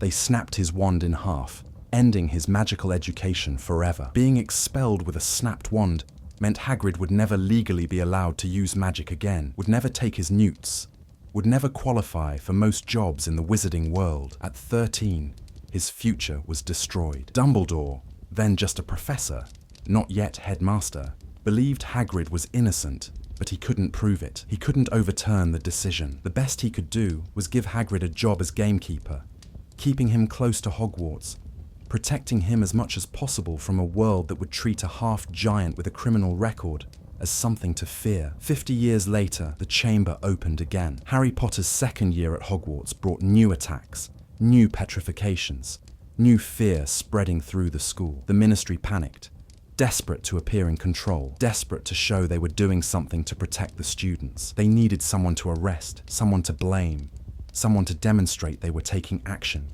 And they chose Hagrid again. He hadn't done anything. He'd been trying to help, actually, investigating the attacks alongside Harry and trying to figure out what was really happening. But Cornelius Fudge, the Minister for Magic, needed to be seen taking decisive action. Public pressure demanded someone be held responsible. The governors of Hogwarts were threatening to remove Dumbledore as headmaster unless something was done immediately. So Fudge suspended Dumbledore, removing the one person who might have protected Hagrid, and arrested Hagrid, sending him to Azkaban, despite having no real evidence of current wrongdoing. The arrest was pure political theatre. Fudge didn't believe Hagrid had opened the chamber. He just needed to appear tough, to show he was doing something, to satisfy public demands for action, even if that action was unjust. Hagrid became a sacrifice to political expediency, arrested not because evidence pointed to his guilt, but because arresting someone, anyone, would make the minister look decisive. Hagrid spent 2 months in Azkaban. 2 months might not sound like long compared to Sirius's 12 years, but time means little when Dementors are involved. Every day in Azkaban feels like a year. Every hour spent in that cold, with those creatures draining your happiness, stretches into infinity. 2 months of having his happy memories drained away. Memories of Hogwarts, of caring for creatures, of teaching students, of being trusted by Dumbledore, of finally having a place where he belonged. 2 months of being forced to relive his worst moments, the night he was expelled, the years of being treated as dangerous just because of his giant blood, the constant suspicion he'd lived under his entire life, the looks people gave him when they learned about his criminal record. When he got out, when Ginny Weasley's diary revealed the truth, and the Ministry realized they'd imprisoned an innocent man again, Hagrid returned to Hogwarts, thinner, quieter, haunted. His hands shook sometimes for no reason. He flinched at sudden noises. He had nightmares that left him gasping and sweating, though he never talked about what he saw in those dreams.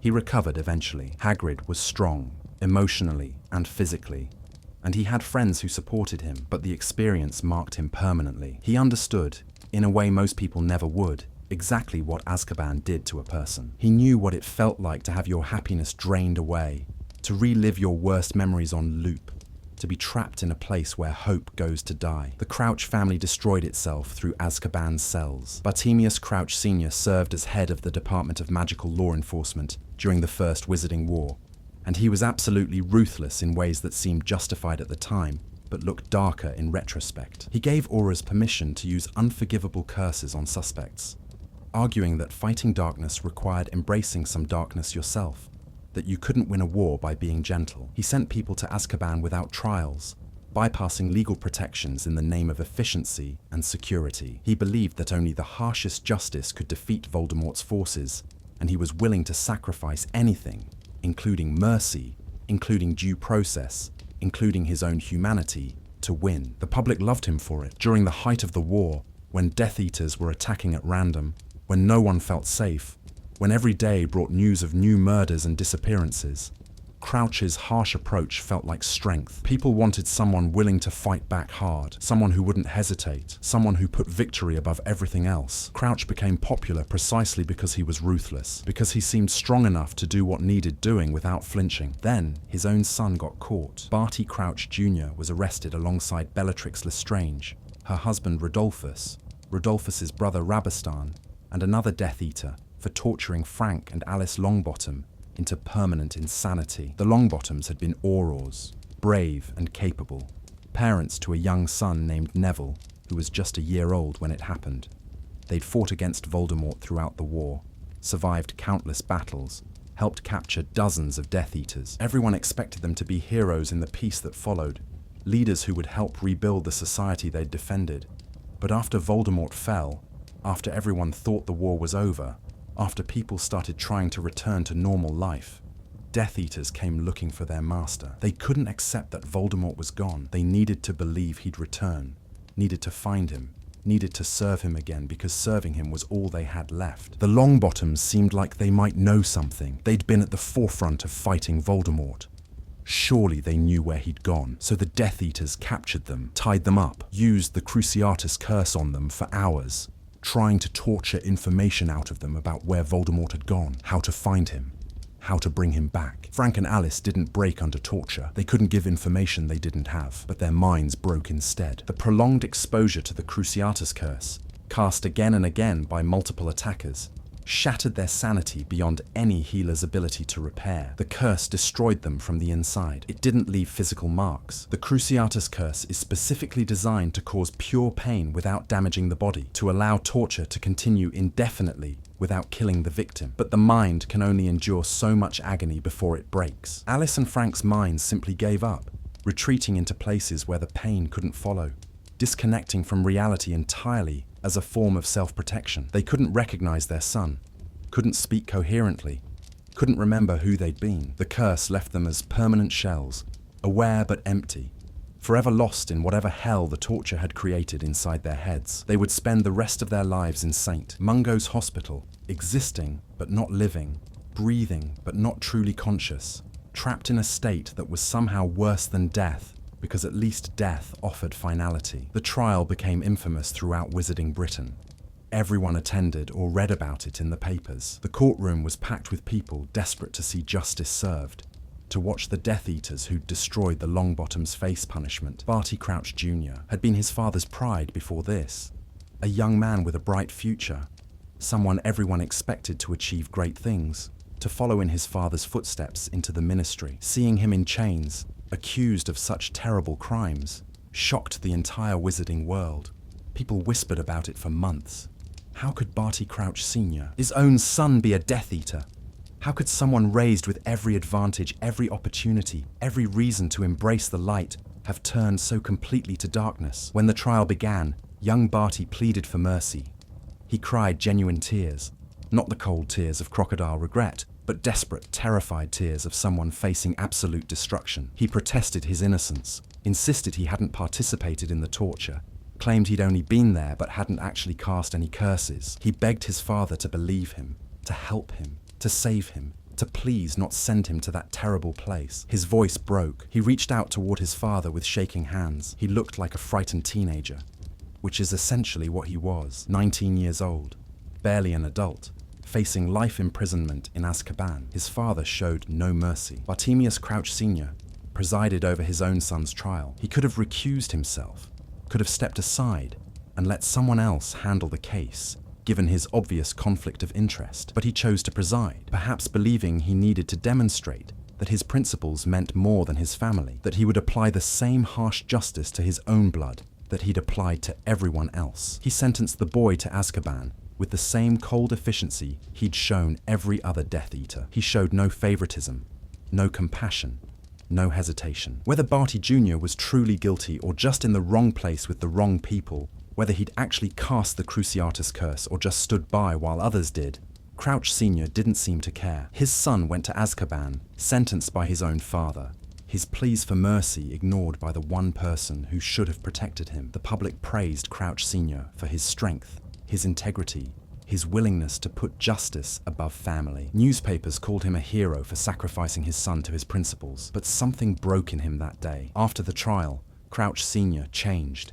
He became harder, colder, more withdrawn. His wife started dying soon after. Dragonpox, the healers said, but everyone knew the real cause was grief. She couldn't survive watching her only child sent to Azkaban by his own father. She couldn't live with knowing her son was being tortured by Dementors, while she stayed safe in her comfortable home. Barty Crouch Jr. spent over a decade in Azkaban, convicted of torture, sentenced by his father, abandoned by everyone except his dying mother. He aged decades in those years.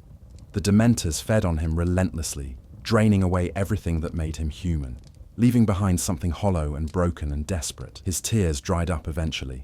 His pleas stopped. He became just another prisoner screaming into the darkness, another voice in the chorus of despair that filled the fortress. But Mrs. Crouch never stopped visiting, never stopped making that terrible journey across the water to see her son wasting away in a cell. And eventually, she made a decision that would change everything. Bellatrix Lestrange went to Azkaban proud of what she'd done. She tortured the Longbottoms specifically, enthusiastically, without a shred of remorse. She'd been one of Voldemort's most devoted followers, perhaps the most devoted, willing to do absolutely anything for her Dark Lord. At her trial, she didn't plead or cry or beg for mercy.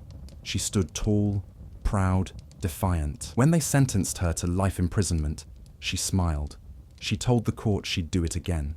She called it an honor to serve the Dark Lord, even from a cell. She promised Voldemort would return, would reward his faithful servants, would punish those who'd betrayed him. 15 years in Azkaban did break her, though not the way it broke others. The Dementors fed on her until she became a shadow of her former self. Gaunt, hollow-eyed, her legendary beauty rotted away like fruit left too long in the sun. Her hair became matted and dull. Her skin stretched tight over bones that pushed through like knife edges.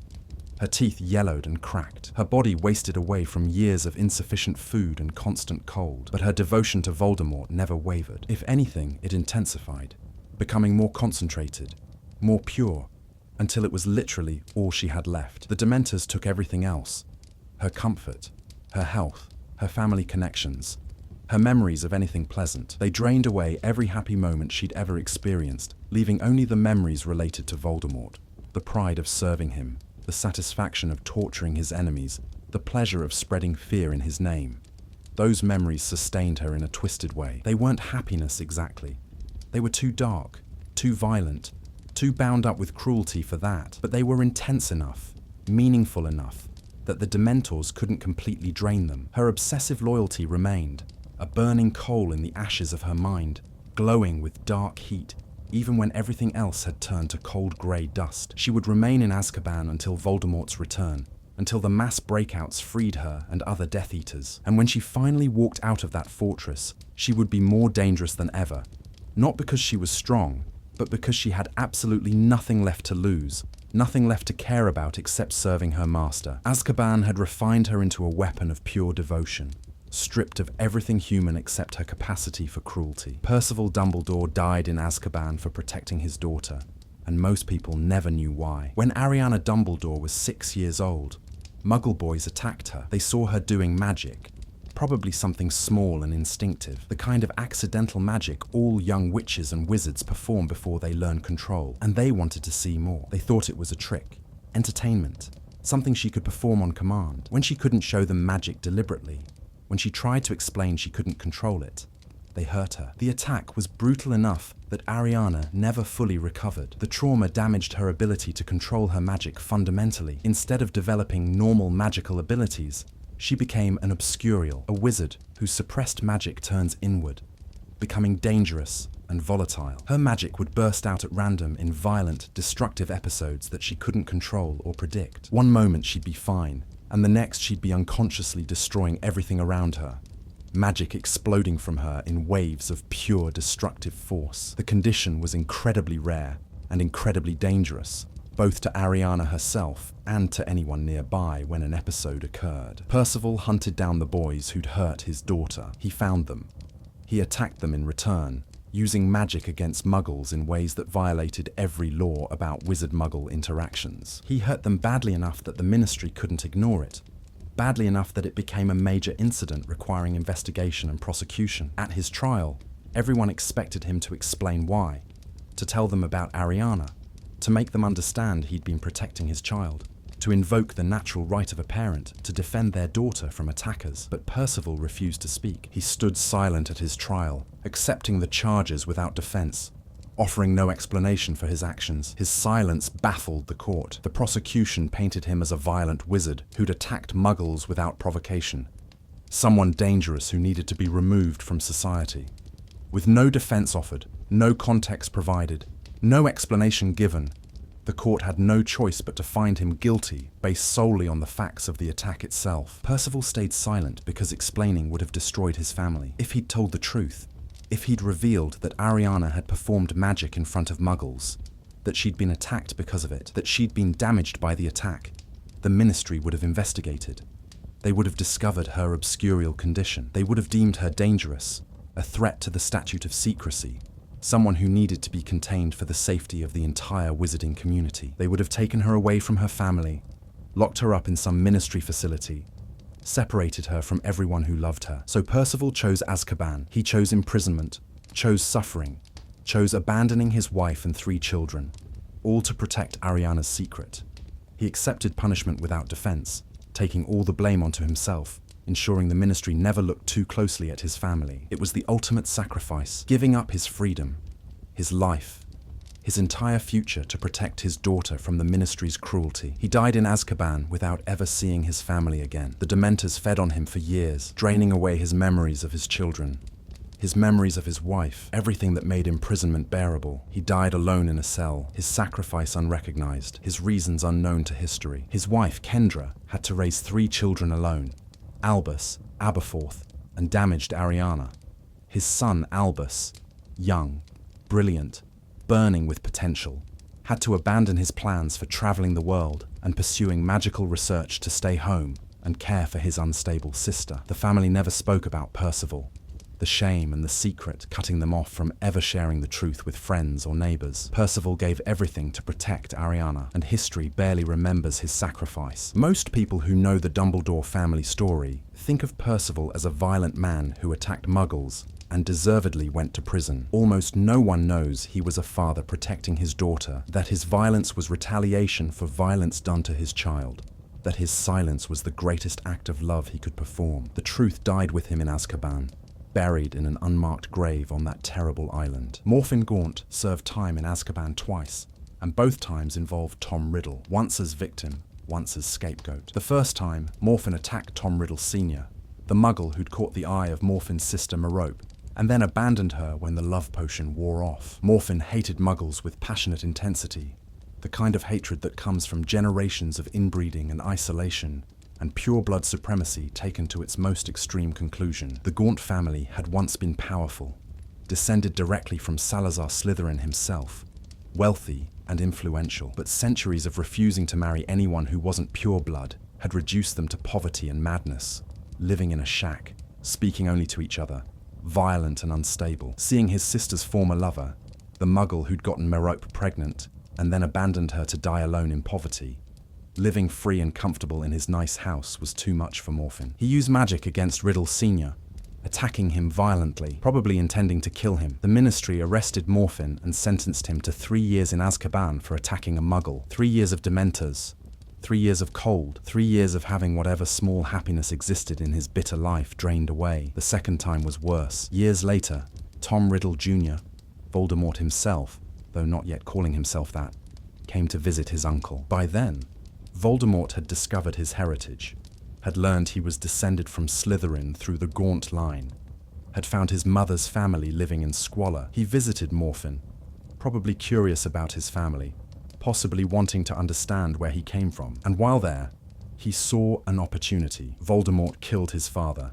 He killed Tom Riddle Sr. and Riddle Sr. as parents, the muggle grandparents Voldemort had never known, would never know, wanted nothing to do with because they represented the muggle blood he hated in himself. He murdered all 3 of them in their house, quickly and efficiently, erasing that part of his heritage.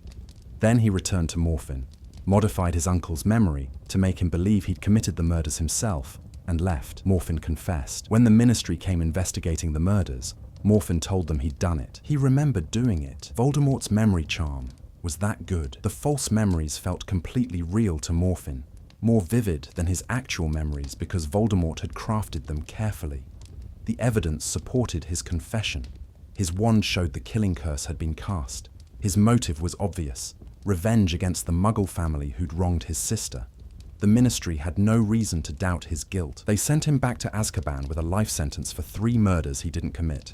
Couldn't have committed, would never have admitted to if his memory hadn't been altered. This time, he didn't get out. This time, there was no 3-year sentence with the possibility of eventual release. This time, he was marked as a murderer, locked away forever, forgotten by everyone except his nephew who'd framed him. Morphin died in prison before anyone discovered the truth. Years later, when Voldemort had risen to power and everyone was desperately trying to find ways to defeat him, Dumbledore proved Morphin's innocence. He tracked down the real memories, extracted them from Morphin's mind posthumously, showed that Voldemort had been the murderer. But the exoneration came too late. Morphin had already faded into the island's graveyard. Another innocent man destroyed by a system that valued convenience over truth. Another voice silenced before anyone bothered to really listen. Stan Shunpike worked as conductor on the night bus, the purple, triple-decker bus that transported stranded wizards around Britain when they needed emergency travel. He was friendly, enthusiastic, a little dim but harmless.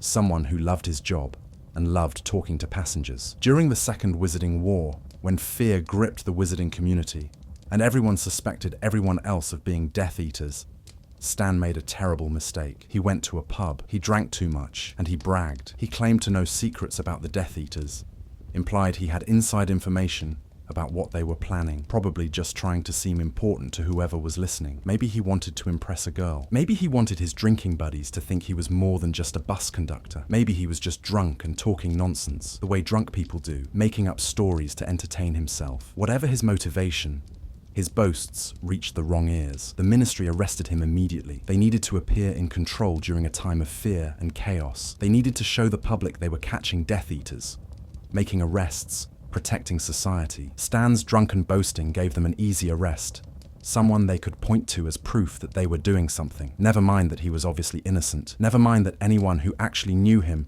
could testify he was far too dim to be a Death Eater, far too honest to keep such secrets, far too talkative to be trusted with anything important. Never mind that his only crime was talking too much after too many drinks. They sent him to Azkaban anyway. They needed the arrest to stick. They needed to demonstrate toughness.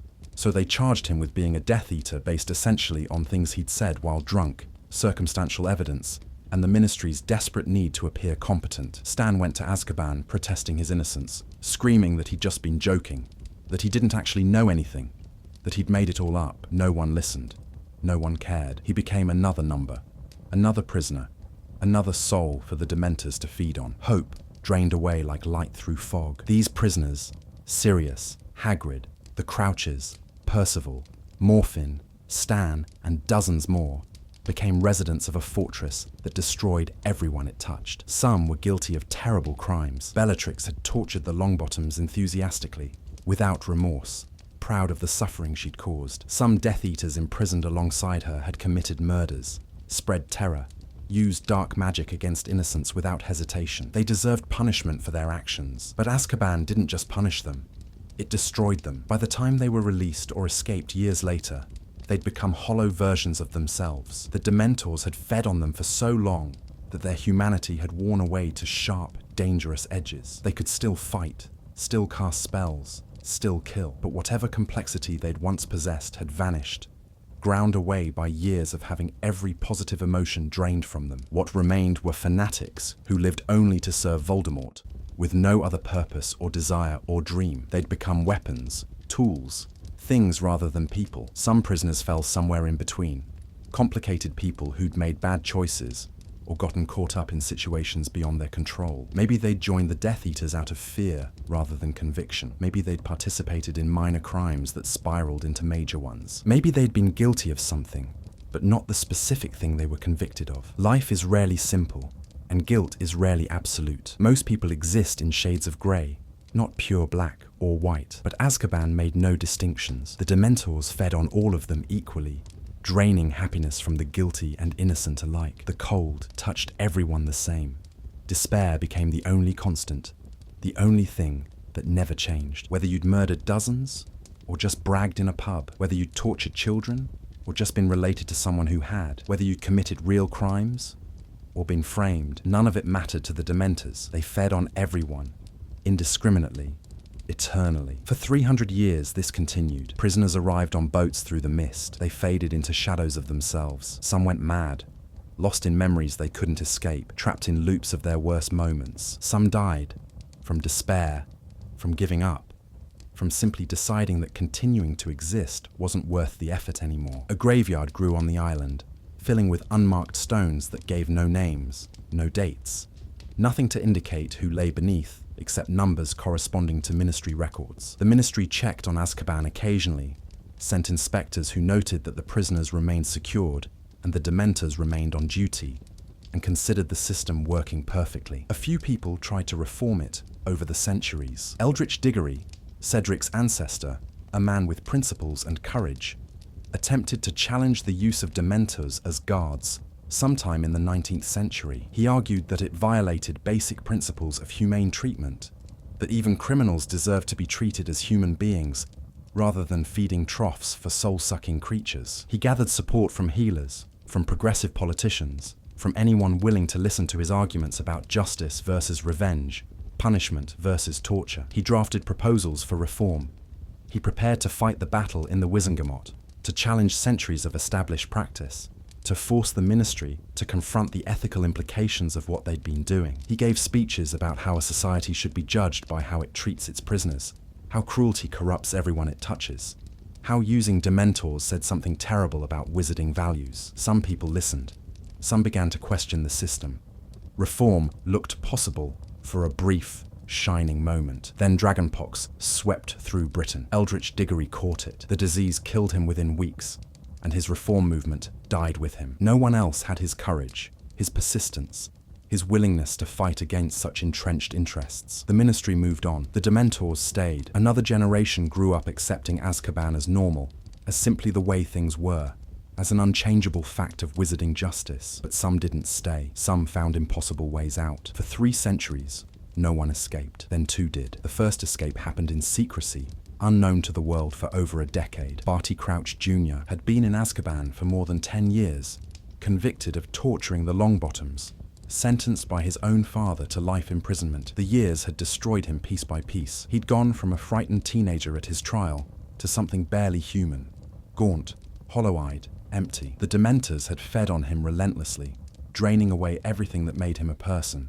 leaving behind only suffering and despair. His mother visited him regularly throughout those years, making the terrible journey across the water every few months. She watched the Dementors drain the life from him. She saw him growing thinner with each visit, more hollow, the light dying in his eyes. She sat across from him in the visiting area, a cold room with no warmth, no comfort, barely enough space for the chairs and table that separated prisoner from visitor, and watched her only son waste away. And she made a decision. Mrs. Crouch was already dying. Dragonpox was consuming her, the same disease that had killed Eldritch Diggory and countless others over the years. Even the best healers couldn't save her. The infection had spread too far, settled too deep into her lungs and organs. They gave her months left at most, maybe only weeks. She was going to die regardless. The only question was how she would spend those final days. She could spend them dying in comfort at home, in her own bed, surrounded by her possessions and her husband, and whatever small dignities remained to her. Healers would ease her pain. She could say her goodbyes properly. She could slip away peacefully as dragonpox allows. Or she could do something that mattered. She could give her death purpose. She could save her son. Barty Crouch Jr.'s mother made the ultimate sacrifice.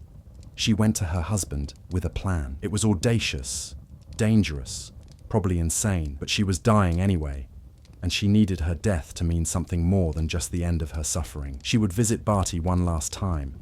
They would bring polyjuice potion, difficult to brew but not impossible. Not for someone with connections and money. She would take Barty's appearance and he would take hers. They would switch places. She would stay in Azkaban in his form, dying in his cell, while he walked out free, disguised as his dying mother. Barty Crouch Sr. initially refused. The plan was treason.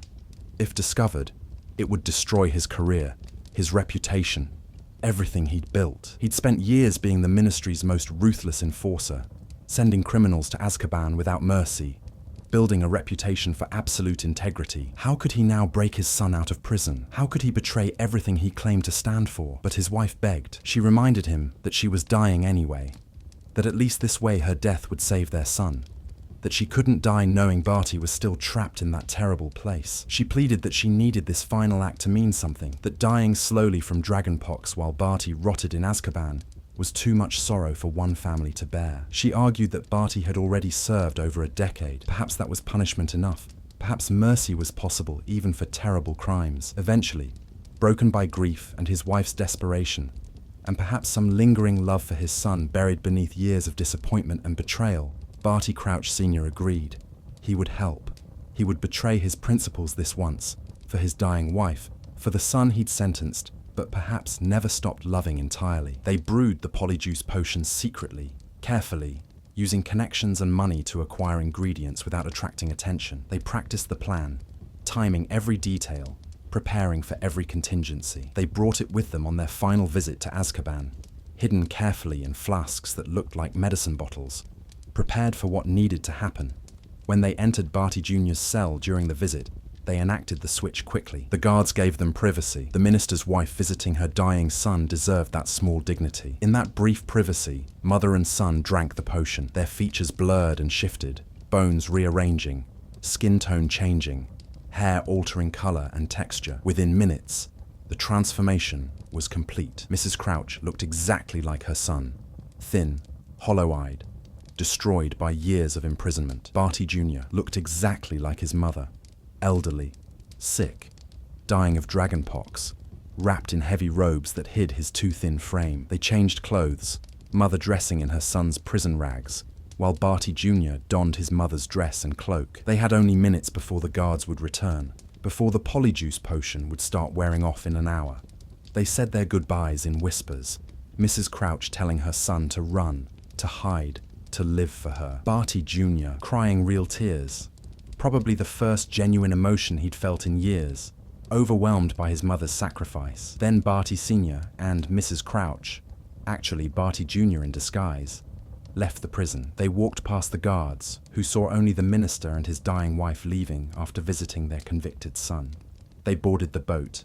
They sailed back to the mainland. By the time the polyjuice potion wore off, they were safely away from Azkaban, hidden in their home, beginning the next phase of their plan. The real Mrs. Crouch stayed behind, wearing her son's face, lying on his cot in his cell. When the guards checked on the prisoner later, they saw Barty Crouch Jr. still in his cell, seemingly unchanged, lying on his cot like he'd been sleeping through the visit. They had no reason to suspect anything was wrong. Prisoners often slept. There was nothing else to do, and sleep offered escape from the Dementors' constant presence. The Dementors didn't notice the switch. This was the genius of the plan, the reason it could possibly work. Dementors don't sense physical bodies. They sense emotions, souls, the essential human presence. They couldn't tell the difference between Mrs. Crouch and Barty Jr.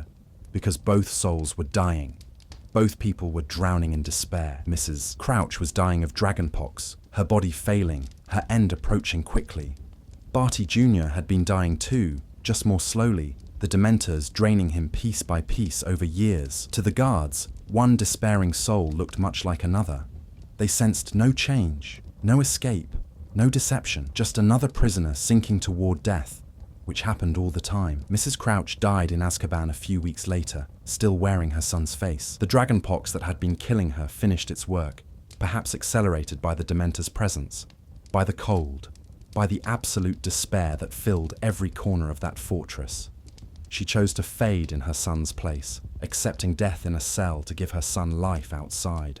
Her last thoughts were probably of Barty, hoping he would survive, hoping he would find some kind of life beyond Azkaban, hoping her sacrifice would mean something. They buried her in the prison cemetery under Barty Crouch Jr.'s name. The cemetery sat on the island's far side, a field of unmarked stones where prisoners who died got interred without ceremony. The ministry recorded another prisoner dead, another criminal who'd failed to survive the fortress's embrace. No one questioned it. Death was common in Azkaban. Prisoners died all the time from despair, from giving up, from the slow grinding away of will to live. One more body in the graveyard meant nothing. Barty Sr. took his son home, but the rescue hadn't been motivated by love. Not exactly, not primarily. Barty Sr. couldn't forgive his son's crimes, couldn't forget that Barty Jr. had tortured the Longbottoms into permanent insanity. He gave his wife her dying wish, helped execute her plan, brought Barty Jr. home, but he made sure his son remained punished, trapped, unable to hurt anyone ever again. He kept Barty Jr. hidden under an invisibility cloak, controlled by the Imperious curse, a prisoner in his own home rather than in Azkaban. The boy, young man now, aged beyond his years by prison, lived in a room under the cloak, invisible, controlled, barely more free than he'd been in his cell. Barty Sr. justified this as necessary containment. His son was a Death Eater, dangerous, capable of terrible violence. He couldn't be allowed to roam free. The Imperious curse kept him docile, prevented escape, ensured he couldn't hurt anyone. It was perhaps the cruelest kindness imaginable, saving Barty Jr. from Azkaban only to trap him in a different prison, controlled absolutely by his father's magic, invisible and forgotten in his childhood home. The secret stayed hidden for over a decade. No one knew Barty Jr. had escaped until much later, until Voldemort returned and needed his followers. Eventually, Barty Jr. would help resurrect his master, freed from his father's control when Voldemort found him, when Bertha Jorkins stumbled upon the secret and Voldemort tortured it from her mind. Eventually, Barty Jr. would infiltrate Hogwarts, impersonate Mad-Eye Moody for an entire school year, manipulate Harry Potter into touching the Triwizard Cup that was really a portkey. Eventually, he would be discovered and punished. Given the Dementors' kiss at Hogwarts, when Fudge brought Dementors to the school, his soul sucked out before he could testify about Voldemort's return, leaving only an empty body behind. But for those years between his escape and his exposure, the wizarding world believed Barty Crouch Jr. was dead, buried in Azkaban's graveyard. His mother's sacrifice bought him over a decade of life, even if that life was lived in invisible captivity. Whether that was worth the price she paid,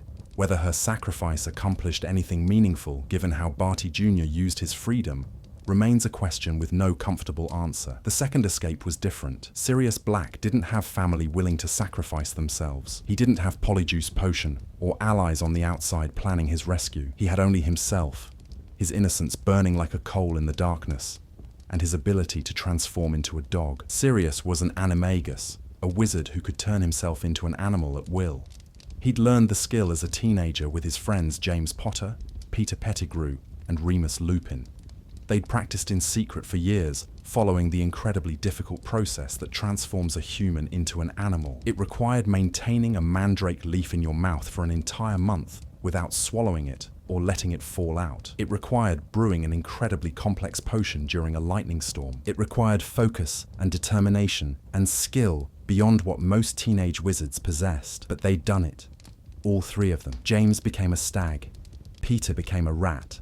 Sirius became a large black dog, big enough to accompany werewolf Remus during full moons, powerful enough to be intimidating if needed. They'd kept the ability secret. Being an animagus required registration with the Ministry, and they'd never registered, because revealing themselves would reveal why they'd learned it, which would reveal Remus's status as a werewolf, which would destroy his future prospects in a society that discriminated harshly against werewolves. When they sent Sirius to Azkaban, the guards never knew he could transform. The ability wasn't in his official records because he'd never registered. His friends had never told anyone. They were all dead or in hiding or believed him guilty anyway. So when Sirius arrived at the fortress, the guards just saw another wizard, another prisoner to throw in a cell, someone whose wand would be taken away and whose magical abilities wouldn't matter because even without Dementors, escape from an island prison was essentially impossible. For 12 years, Sirius stayed human. The Dementors drained him like they drained everyone else. He grew thin and hollow and broken, but then, in what he later described as the luckiest accident of his life, he saw a newspaper. Cornelius Fudge, the Minister for Magic, visited Azkaban to inspect the facility. Fudge brought the Daily Prophet with him, the wizarding newspaper that covered news from across Britain. When Fudge left, he abandoned the newspaper in one of the guard rooms. A guard later used pages from it to line Sirius's cell, perhaps as some small gesture of kindness or perhaps just because the old straw needed replacing and newspaper was available. Sirius woke one morning to find newspaper pages spread across his cell floor, and one of those pages included a photograph of the Weasley family celebrating their prize trip to Egypt. Arthur Weasley had won a drawing from the Daily Prophet, a significant sum of gold that let his whole family travel abroad for the first time in years. The photograph showed the entire Weasley family standing in front of a pyramid: Arthur and Molly, Bill and Charlie, and Percy and Fred and George and Ron and Ginny, all smiling and sunburned and clearly delighted. And sitting on Ron Weasley's shoulder, clearly visible in the magical photograph that moved and shifted like all wizarding photos do, was a rat. Sirius recognized the rat instantly. Peter Pettigrew. Peter was supposed to be dead, killed in the explosion when Sirius confronted him 13 years earlier, but Animagi skills worked both ways. Peter could also transform into a rat, small enough to escape notice, clever enough to fake his death by cutting off his own finger and leaving it behind amid the bodies. He'd been hiding as the Weasleys' pet rat for 12 years, first with Percy, then with Ron, living safely at Hogwarts with Harry Potter, waiting for his chance to serve Voldemort again when the Dark Lord returned. Seeing Peter alive changed everything for Sirius. The despair that had been crushing him for 12 years suddenly had a target. The anger burned away the numbness. The need for revenge gave him focus that even the Dementors couldn't drain completely. He couldn't let Peter continue hiding. He couldn't let Peter stay close to Harry, waiting for Voldemort's return. He needed to escape. He needed to reach Peter. He needed to expose the truth and protect Harry from the rat living in his best friend's pocket. For the first time in 12 years, Sirius had a purpose beyond simple survival. That purpose gave him strength the Dementors couldn't drain because it wasn't happiness.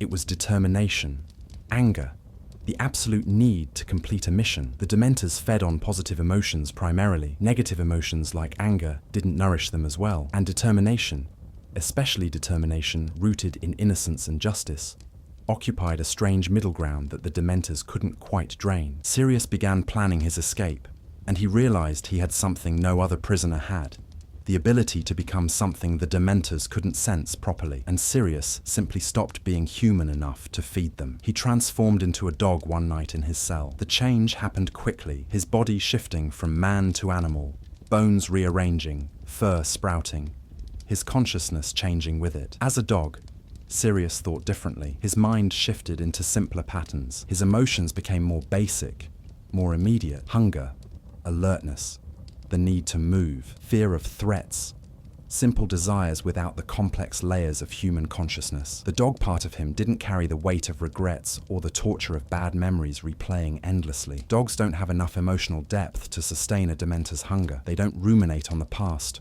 or worry about the future. They exist primarily in the present moment. The Dementors couldn't sense him properly anymore. They drifted past his cell during their patrols, sensing something living, but unable to identify it as the prisoner they'd been feeding on for 12 years. It didn't feel like the usual prisoner. It felt like an animal, barely worth noticing, not enough complex emotion to make feeding worthwhile. The Dementors sensed far more delicious despair in other cells, where human prisoners provided the rich, complex suffering that Dementors craved. So they moved on, drawn to better feeding grounds, essentially ignoring Sirius's cell. Sirius, in dog form, approached the cell bars.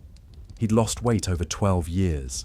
Prison rations weren't generous, and the Dementors' presence made eating difficult anyway. Even when food arrived, it tasted like ash, like nothing. The Dementors draining away even the small pleasure of eating. He was thin enough that his human form showed ribs and hip bones protruding sharply. His dog form was even narrower, leaner, able to compress through spaces that would be impossible for a normal dog. He squeezed through the bars. It took time and effort, his body compressing painfully, but he managed. The bars had been spaced to prevent human escape, but a thin dog could just barely fit through if willing to endure the discomfort. He pushed himself through inch by inch, fur catching on rough metal, skin scraping, but finally emerging on the corridor side of the bars. Then he ran. He moved quickly on 4 legs, staying low and quiet, dog instincts guiding him through the fortress. He'd spent 12 years learning the sounds of this place, when guards walked their rounds, when shifts changed, when the fortress fell into its deepest quiet. He moved during those quiet periods, racing through corridors he'd glimpsed during his arrival, and during the rare times guards moved him from cell to cell, the guards didn't notice. They rarely looked directly at prisoners anyway, relying on the Dementors to alert them to any problems. And the Dementors sensed nothing worth investigating, just an animal moving through the fortress, barely registering as alive compared to the rich despair in the occupied cells. Sirius reached the outer walls. He climbed down to the shore, finding handholds in the rough stone, his dog form better suited to the descent than his human form would have been. He reached the rocky beach at the island's base, where waves crashed against black stone and spray flew up into the cold air. He dove into the freezing North Sea. The water was brutally cold, the distance to the mainland impossibly far, the currents treacherous. The swim should have killed him. Most dogs couldn't survive such a swim. Most humans couldn't survive it either, even strong swimmers. The distance was measured in miles.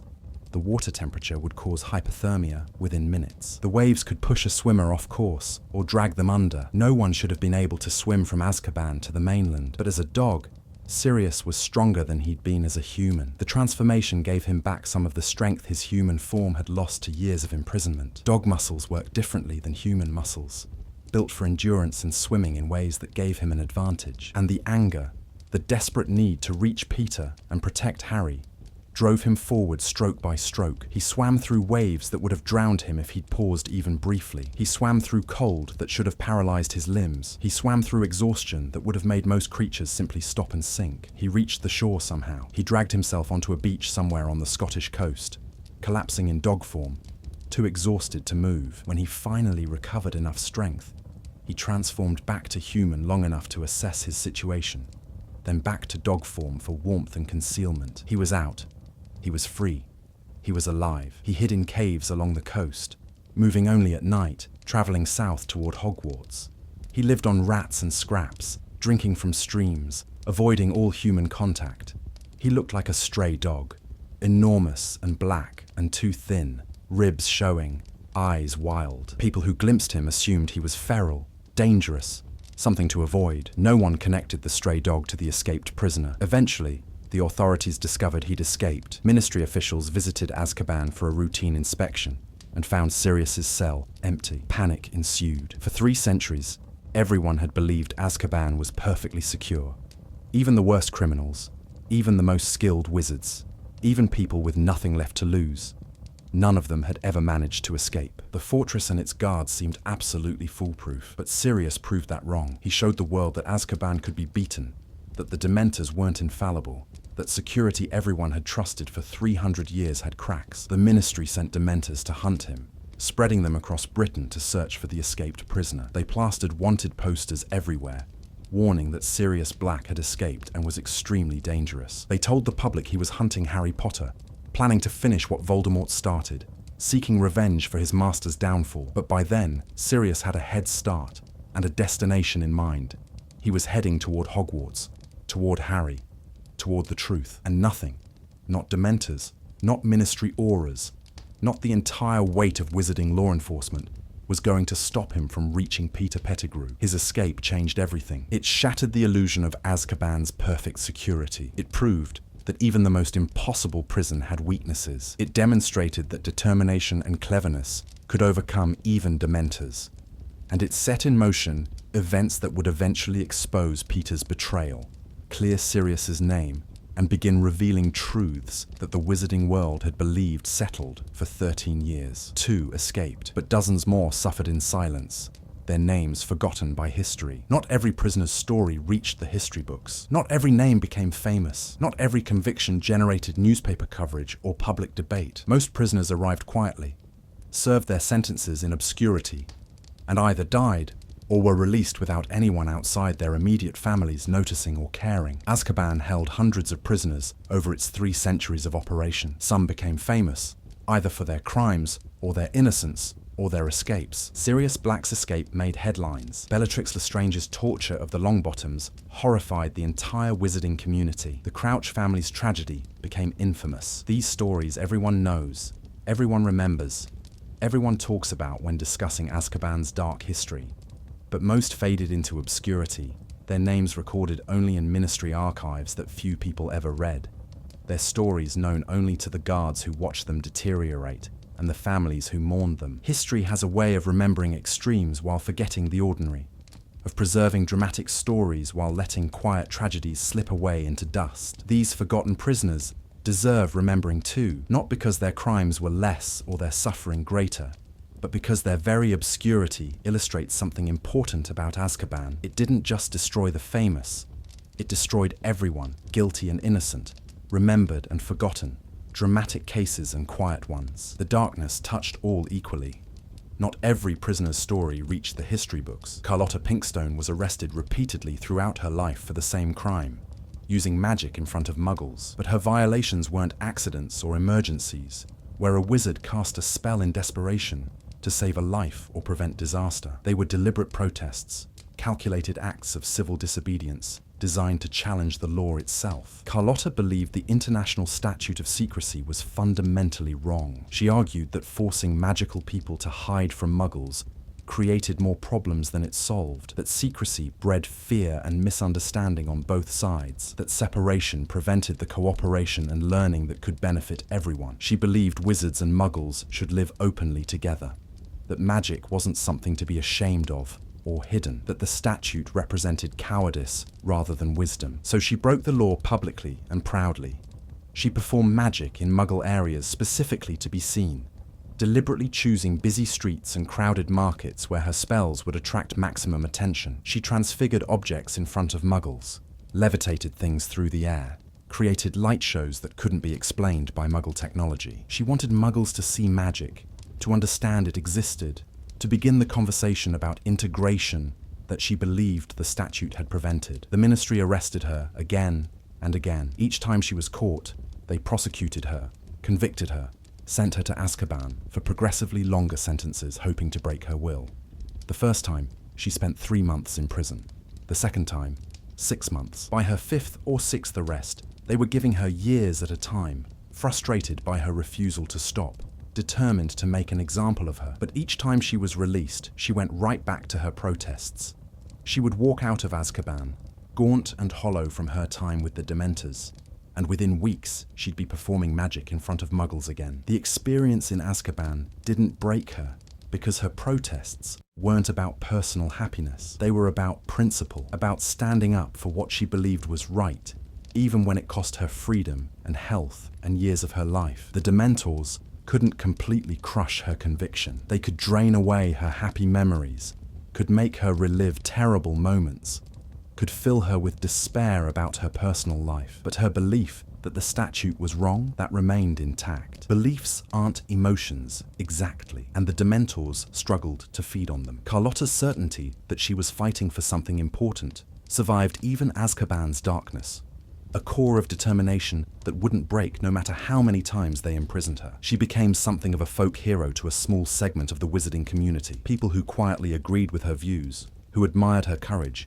even if they weren't brave enough to join her protests. They collected money for her legal defense. They visited her in Azkaban when regulations permitted. They kept her cause alive while she was imprisoned, ensuring that someone remembered why she was suffering. But most of the wizarding community viewed her as a dangerous troublemaker, someone who threatened the entire structure of secrecy that kept them safe from muggle persecution. They supported her repeated imprisonments, believed she deserved harsh punishment for endangering everyone, felt no sympathy for her time in Azkaban because they believed she'd brought it on herself through willful lawbreaking. Marvolo Gaunt spent 6 months in Azkaban for attacking ministry officials who'd come to his home on official business. Marvolo was the last of the Gaunt line, an ancient pureblood family descended directly from Salazar Slytherin himself, once wealthy and powerful and influential, but fallen into poverty and madness through centuries of inbreeding. Marvolo clung to his pride in his bloodline like a drowning man clinging to driftwood. It was all he had left. His family had lost their money, lost their status, lost their influence. They lived in a shack that was barely more than a hovel, with a dirt floor and broken furniture and walls that let in the weather. But Marvolo still wore his ancestors' rings, one showing the Peveril coat of arms, one containing the resurrection stone, though he didn't know its significance.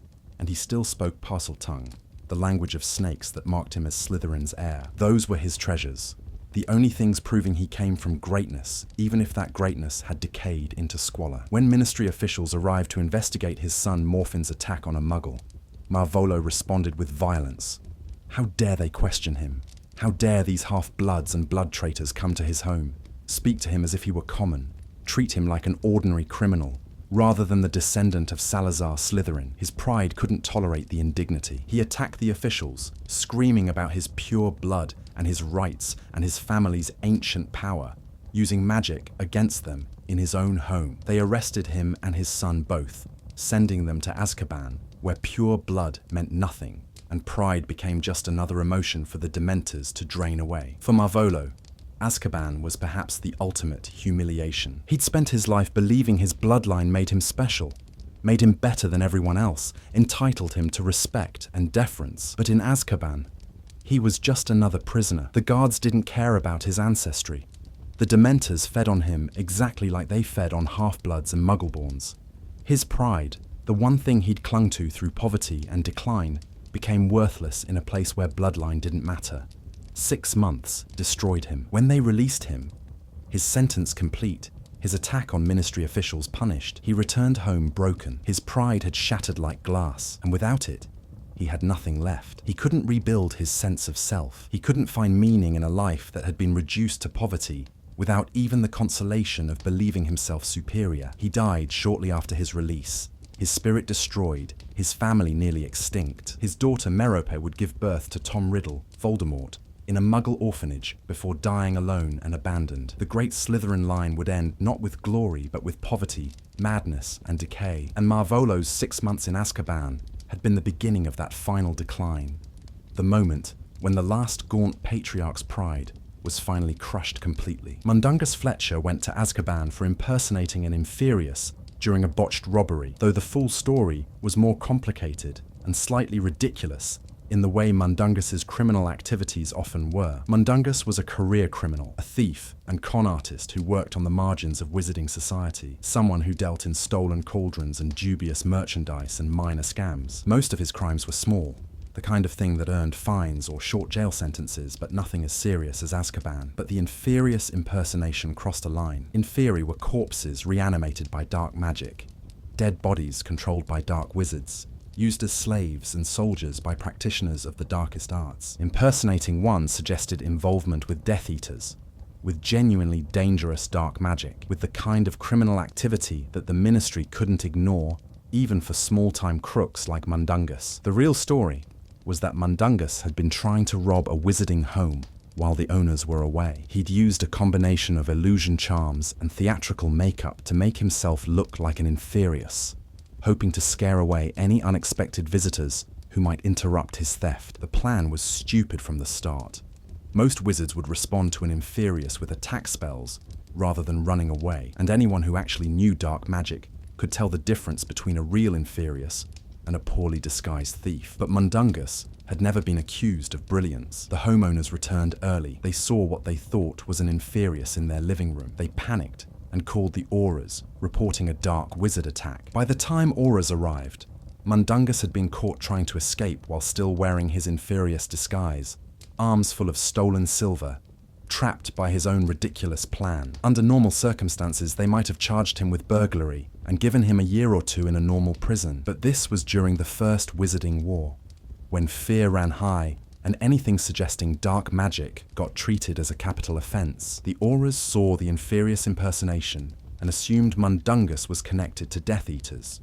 They charged him with dark arts violations, with impersonating creatures of dark magic, with crimes that carried mandatory Azkaban sentences. Mundungus protested that he was just a thief, that he'd never met a Death Eater in his life, that he'd been trying to scare away witnesses, not actually practice dark magic. But during wartime, the Ministry wasn't interested in nuance. They wanted to appear tough on dark magic. They wanted to demonstrate they were catching Death Eater associates. Mundungus's protests made no difference. They sent him to Azkaban for 2 years. The sentence was short compared to others, but even a brief stay in Azkaban left permanent marks. Mundungus came out more nervous, more paranoid, quicker to run when danger approached.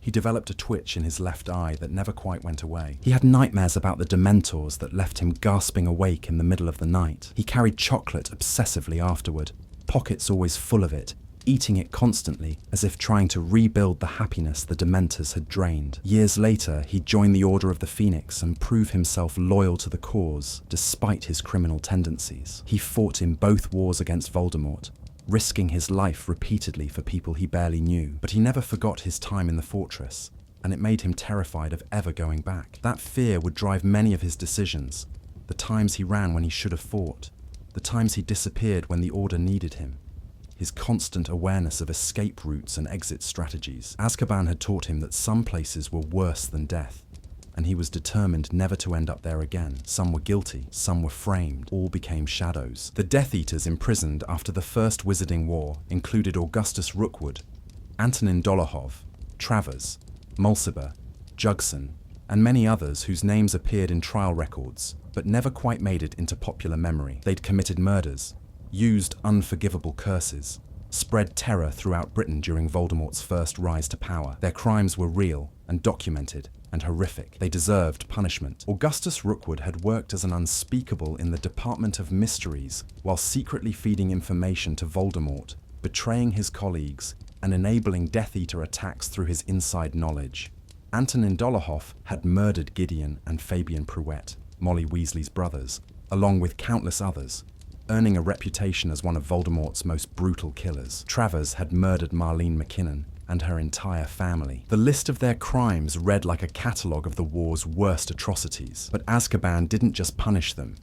It destroyed them, transformed them, reduced them to something less and more dangerous than they'd been before imprisonment. By the time they were released or escaped years later during the mass breakouts, they'd become hollow versions of themselves. The Dementors had fed on them for so long that their humanity had worn away to sharp, dangerous edges. They could still fight, still cast spells, still kill, but whatever complexity they'd once possessed had vanished, ground away by years of having every positive emotion drained from them. Before Azkaban, some of them had been people with complicated motivations. Maybe they'd joined the Death Eaters out of genuine belief in pureblood supremacy. Maybe they'd been seduced by Voldemort's promises of power. Maybe they'd enjoyed the violence and found an outlet for sadistic tendencies in service to the Dark Lord. But they'd also had other aspects to their personalities. Relationships with family, interests beyond killing, moments of doubt or humanity that complicated their evil. After Azkaban, all that complexity was gone. What remained were fanatics who lived only to serve Voldemort with no other purpose or desire or dream. They'd become weapons, tools, things rather than people. When they rejoined Voldemort during the Second Wizarding War, they fought with mechanical efficiency, following orders without question, killing without emotion beyond cold satisfaction. They'd been refined into pure instruments of violence. Everything else burned away. After the Battle of the Department of Mysteries in Harry's 5th year, the Ministry finally started arresting Death Eaters again. For a brief period after Voldemort's return, the Ministry had denied he was back, had refused to acknowledge the danger, had treated reports of Death Eater activity as hysteria or lies. But after the battle, after Death Eaters fought auras in the Ministry building itself, after Fudge personally witnessed Voldemort's presence, denial became impossible. They rounded up followers who'd openly declared for Voldemort, people caught fighting in the Department of Mysteries battle, individuals who'd proven their loyalty to the Dark Lord beyond any doubt. Some were captured immediately, others were tracked down over following weeks and months. Back to Azkaban they went, back to the cells and the cold and the Dementors. The same Dementors who'd guarded them during their first imprisonments. But by then, everything was about to change. The Second Wizarding War was heating up. Voldemort was growing stronger, more organized, more confident. He'd learned from his first defeat. He was moving more carefully this time, building power methodically, preparing for a long campaign rather than rushing toward confrontation. And he had plans for the fortress that had once held his followers.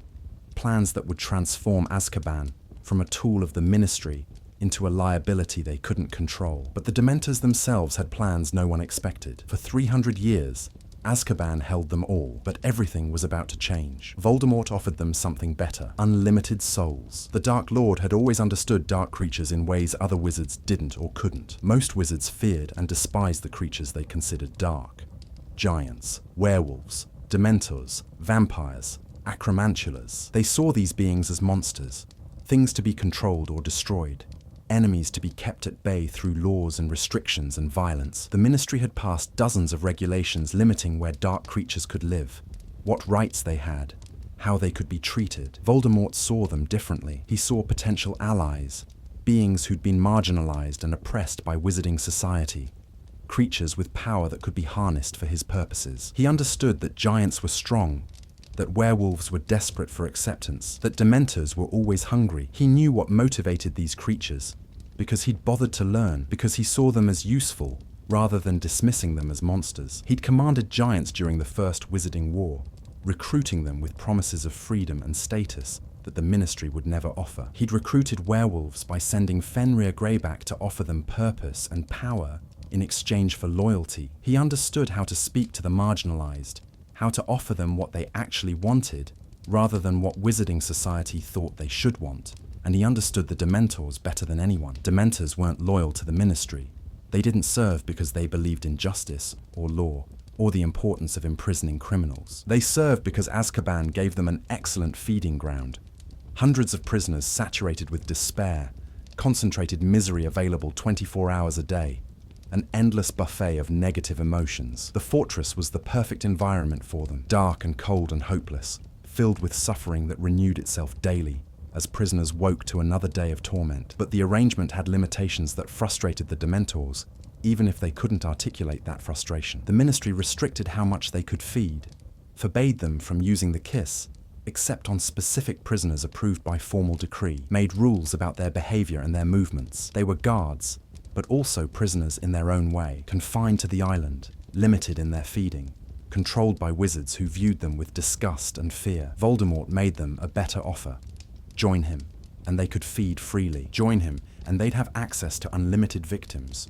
All the muggles and wizards who opposed the Dark Lord, all the people who'd resist his regime, all the fear and despair that war would generate across all of Britain, rather than just one small island. Join him, and they could drain souls without restriction, use the kiss whenever they wanted, spread terror across entire communities rather than staying confined to Azkaban. The offer was irresistible. From the Dementors' perspective, Voldemort was offering them paradise, freedom from restrictions, unlimited feeding, the chance to spread beyond their island prison and experience the richness of despair available in the wider world. They weren't betraying the Ministry out of ideology or politics. They simply chose the option that served their hunger better. The Dementors accepted. They abandoned their posts sometime during Harry's 5th year at Hogwarts, simply drifting away from the fortress in groups, floating across the water toward the mainland, answering Voldemort's call. The Ministry discovered the betrayal gradually, in the worst possible way, when they realized the guards were gone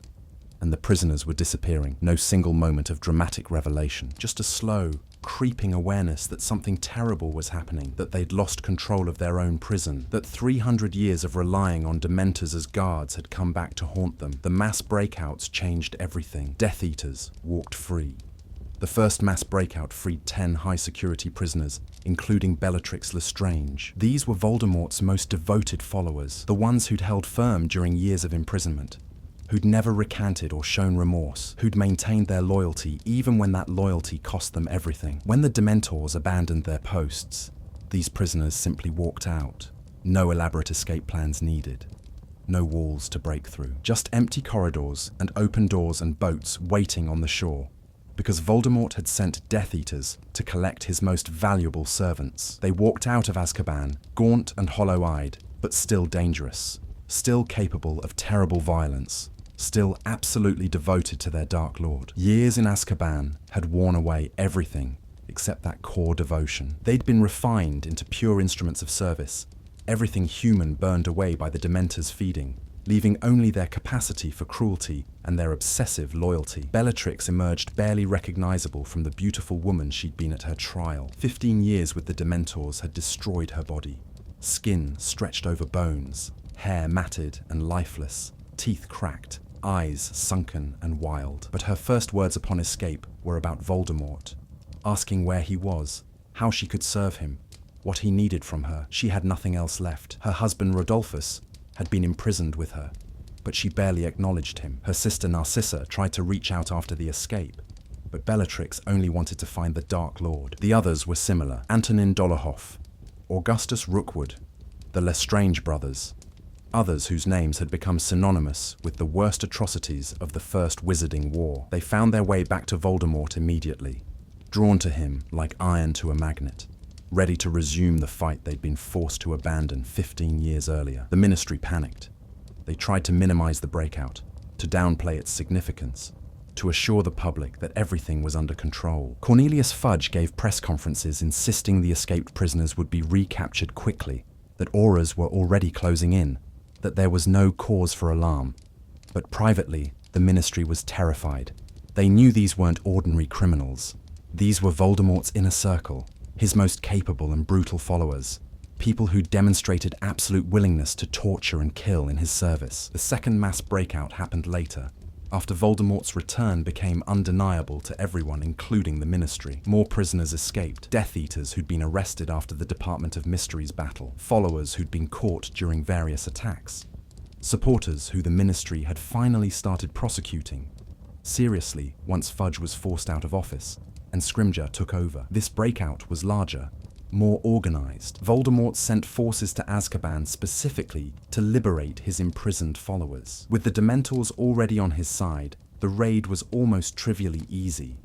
The fortress had no effective guards left. The few auras stationed there couldn't possibly defend against a coordinated attack by multiple Death Eaters supported by Dementors. The cells emptied. The fortress became a shell, still standing, but no longer serving its purpose. A monument to failed institutional cruelty. The escaped prisoners included people at various levels of Voldemort's organization. Some were hardened killers who rejoined the Death Eaters enthusiastically. Others had only been peripherally involved and were terrified to be swept up in Voldemort's plans again. But willing or not, they were freed and expected to serve. Refusing Voldemort wasn't an option, not if you valued your life. So they rejoined the Death Eaters and participated in the Second Wizarding War, adding to the forces that terrorized Britain for 2 years. The Dementors spread across Britain, no longer confined to their island. They appeared everywhere, freed from the restrictions that had limited them for 300 years. They drifted through the streets of wizarding communities, draining happiness from entire neighborhoods. They appeared in the Ministry courtrooms during Voldemort's regime, helping persecute Muggle-born wizards with their presence alone, forcing the accused to relive their worst memories while being interrogated, making defense impossible because despair overwhelmed any attempt at rational thought. They floated through Hogsmeade, the wizarding village near Hogwarts, turning the cheerful community into a place of darkness and fear. Shop owners reported seeing them drift past windows, sensing them even when they couldn't see them, feeling the cold and despair that marked their presence. Business suffered. People stopped visiting the village. The joy that had always characterized Hogsmeade, students laughing over butterbeer, families shopping together, the warm bustle of a happy community, drained away like water through a sieve. They attacked in Little Whinging, the Muggle suburb where Harry Potter lived with his aunt and uncle. Voldemort sent 2 Dementors specifically to kill Harry, hoping to eliminate the boy who'd been prophesied to defeat him. The Dementors cornered Harry and his cousin Dudley in an underpass on a hot summer evening, descending on them with mouths open for the kiss. Only Harry's Patronus saved them both, silver light bursting from his wand, driving the Dementors back, protecting his cousin, even though Dudley had tormented him for years. The attack was significant for multiple reasons. It proved Voldemort was willing to use Dementors as assassins. It demonstrated that nowhere was safe, not even Muggle suburbs far from the wizarding world. And it showed Harry's character, even facing creatures that terrified him, even protecting someone who'd made his life miserable. He cast the Patronus and saved them both. The Ministry tried to expel Harry for using magic in front of a Muggle, using the attack as an excuse to eliminate a troublemaker who kept insisting Voldemort had returned. Only Dumbledore's intervention at the subsequent trial saved Harry's place at Hogwarts. The Ministry tried to deny what was happening at first. Cornelius Fudge, the minister at the time, couldn't admit that he'd lost control of the Dementors, couldn't acknowledge that Voldemort had returned and won over the prison guards, couldn't face the implications of Azkaban being compromised. Admitting the truth would mean admitting his policies had failed, that his insistence Voldemort wasn't back had been wrong, that his entire approach to the crisis had been catastrophically mistaken, so he denied it. He blamed the Dementor attacks on other causes, insisted everything was under control, refused to take the necessary steps to protect people. When Dementors attacked Harry, Fudge tried to expel him rather than investigating why Dementors were in a Muggle neighborhood. When reports came in of Dementors in Hogsmeade, he dismissed them as mass hysteria or misidentification. When the mass breakouts happened, he minimized the danger, insisted the escaped prisoners weren't that dangerous, promised quick recaptures that never materialized. His denial cost lives and wasted time that could have been spent preparing defenses, warning people, mobilizing the Aura forces to deal with the threat. The Daily Prophet, influenced by Fudge, ran articles dismissing concerns about Dementors, painting people who claimed to have seen them as attention seekers or liars. The Ministry's official position was that everything was fine, that fears about Dementors and Death Eaters and Voldemort's return were overblown, that the public should trust their government and not panic. Eventually, Fudge was forced out of office. The evidence became impossible to ignore. The Death Eater attack in the Ministry building, Voldemort's personal appearance there, the undeniable proof that the Dark Lord had returned. Fudge resigned in disgrace, his reputation destroyed, his legacy defined by the denial that had left Britain vulnerable during the crucial early stages of the war. Rufus Scrimgeour became minister and tried to repair the damage, but by then it was too late to prevent the war. The best they could do was fight it. Auras mobilized. The Order of the Phoenix worked alongside the Ministry for the first time in years. Everyone who could fight prepared themselves for what was coming. The Battle of Hogwarts brought everything to a climax. Voldemort attacked the school with his entire army. Death Eaters, giants, acromantulas, werewolves led by Fenrir Greyback, and hundreds of Dementors. The Dementors descended on the castle like a dark cloud, drawn by the fear and death that battle generates, eager to feed on the richest despair they'd encountered in centuries. They glided through the corridors and across the grounds, feeding on everyone they encountered, spreading cold and hopelessness wherever they went. Defenders fighting Death Eaters suddenly found themselves overwhelmed by despair, losing the will to fight, reliving their worst memories while enemies cast killing curses at them. The Dementors turned sections of the battlefield into zones of absolute despair, where organized resistance became impossible. During the battle, Fred Weasley died. An explosion during the fighting, possibly a Death Eater curse, possibly something else in the chaos of combat, killed him instantly. One moment, he was fighting alongside his brother Percy, joking even in the middle of battle because that was who Fred was. The next moment he was gone, killed by violence that came too fast to prevent or understand. Harry witnessed it. He'd been fighting nearby, saw Fred fall, saw the Weasley family's grief erupt in the midst of the battle. The weight of that death, combined with all the others he'd already lost, his parents, Sirius, Dumbledore, Remus Lupin and Tonks, who'd also died during the battle, countless others, pressed down on him until he could barely stand. And then the Dementors came for him. They sensed his despair like sharks smelling blood in water. They glided toward him from multiple directions, drawn by the intensity of his suffering, by the rich feast his grief represented. Harry was so tired, so worn down by loss and responsibility and fear. He'd been fighting since he was 11 years old. First Quirrell, then the Basilisk, then Dementors, then Voldemort's resurrection, then Umbridge, then hunting Horcruxes, now this massive battle. He'd lost so many people. He'd carried the weight of prophecy, the knowledge that he was supposed to defeat Voldemort somehow, the burden of being the boy who lived, when sometimes he just wanted to be a normal teenager. The Dementors drew closer, their cold intensifying, their mouths opening beneath their hoods. Harry felt his happiness draining away, felt every loss crashing over him at once. Part of him was so exhausted that he almost welcomed the end. For a moment, Harry almost let them take him. He nearly welcomed the Dementor's kiss, not because he wanted to die exactly, but because he wanted the burden to stop, the pain to end, the responsibility to pass to someone else. The Dementors promised oblivion, and oblivion sounded like rest after years of fighting. But then, his friends intervened. Seamus Finnegan, Luna Lovegood, and Ernie Macmillan, students who'd joined the defense of Hogwarts, young people who'd chosen to fight, despite having every reason to run and hide, cast their Patronuses. Silver light burst from 3 wands simultaneously, forming shields between Harry and the Dementors, driving the creatures back, giving Harry the space and time he needed to recover himself. Their loyalty saved him, their willingness to fight for him, to protect him, even though he was supposed to be the hero protecting everyone else, reminded him why he was fighting. Their Patronuses, fueled by memories of friendship, by determination to defend their school, by love for the community they were protecting, created enough light to push back the darkness that had nearly consumed him. Harry raised his own wand.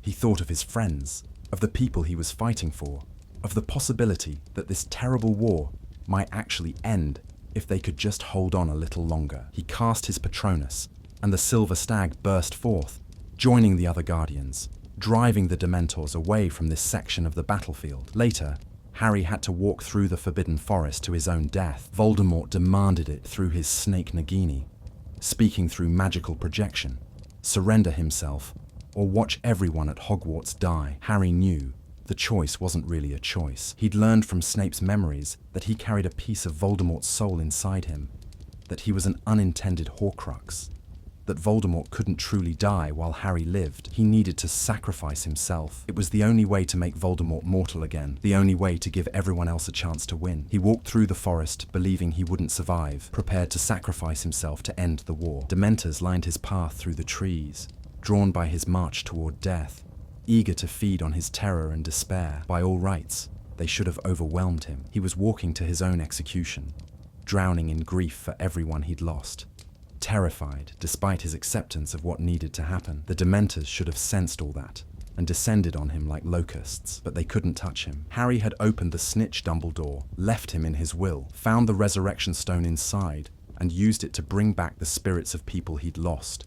His parents, James and Lily, his godfather Sirius, Remus Lupin, who'd been like an uncle. Their presence surrounded him, not truly alive, but not gone either, existing in whatever liminal space the resurrection stone allowed. They walked with him through the forest, speaking words of comfort and courage, reminding him he wasn't alone, even in this final walk. Their love formed a shield the Dementors couldn't penetrate. Where there should have been despair, Harry felt peace. Where there should have been fear, he felt acceptance strengthened by the presence of people who loved him. The Dementors sensed nothing they could feed on. His emotions were too complicated, too bound up with love and sacrifice, too protected by the presence of spirits who refused to let him walk alone into death. The Dementors drifted uselessly as Harry walked past them toward Voldemort, untouchable in ways they couldn't understand. And at Hogwarts, the defenders faced the one thing Dementors fear: love that refuses to die. The final battle raged through the castle and across the grounds.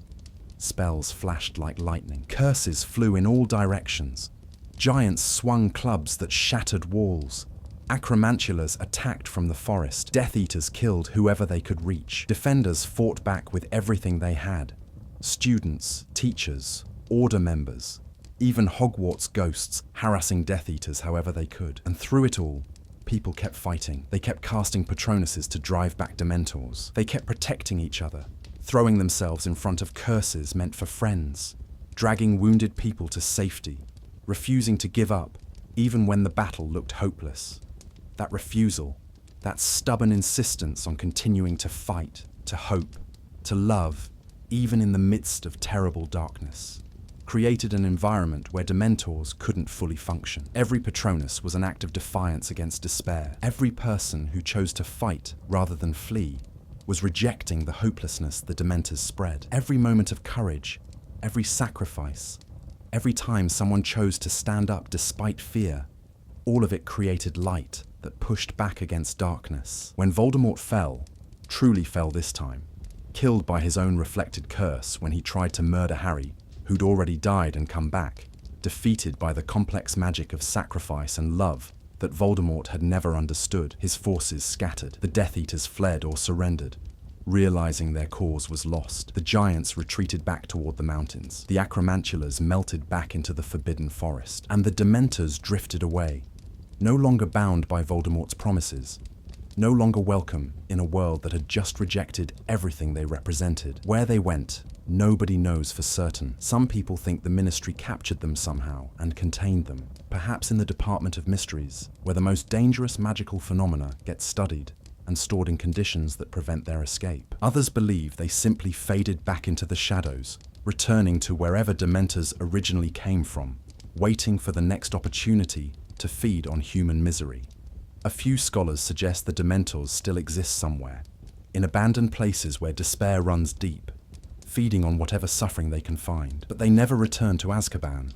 Whatever agreement they'd had with wizarding authorities was broken beyond repair. They'd betrayed the Ministry, joined Voldemort, attacked innocent people across Britain. No government could trust them again, could employ them as guards, could pretend their betrayal hadn't happened. When the battle ended and silence returned to Hogwarts, when the wounded were treated and the dead were mourned and the castle began its long process of rebuilding, the Ministry faced a choice: what to do with the prison the Dementors left behind. Kingsley Shacklebolt became minister and made a choice. Kingsley had fought in both wars against Voldemort. He'd served as an Auror for years before that, protecting people, fighting dark wizards, seeing firsthand what Azkaban did to prisoners both guilty and innocent. He'd watched the justice system fail repeatedly, seen innocents imprisoned, seen harsh sentences handed down for minor crimes, seen how Dementors destroyed everyone they touched regardless of guilt or the severity of crimes committed. He'd been a member of the Order of the Phoenix, working alongside Dumbledore and others who believed in fighting darkness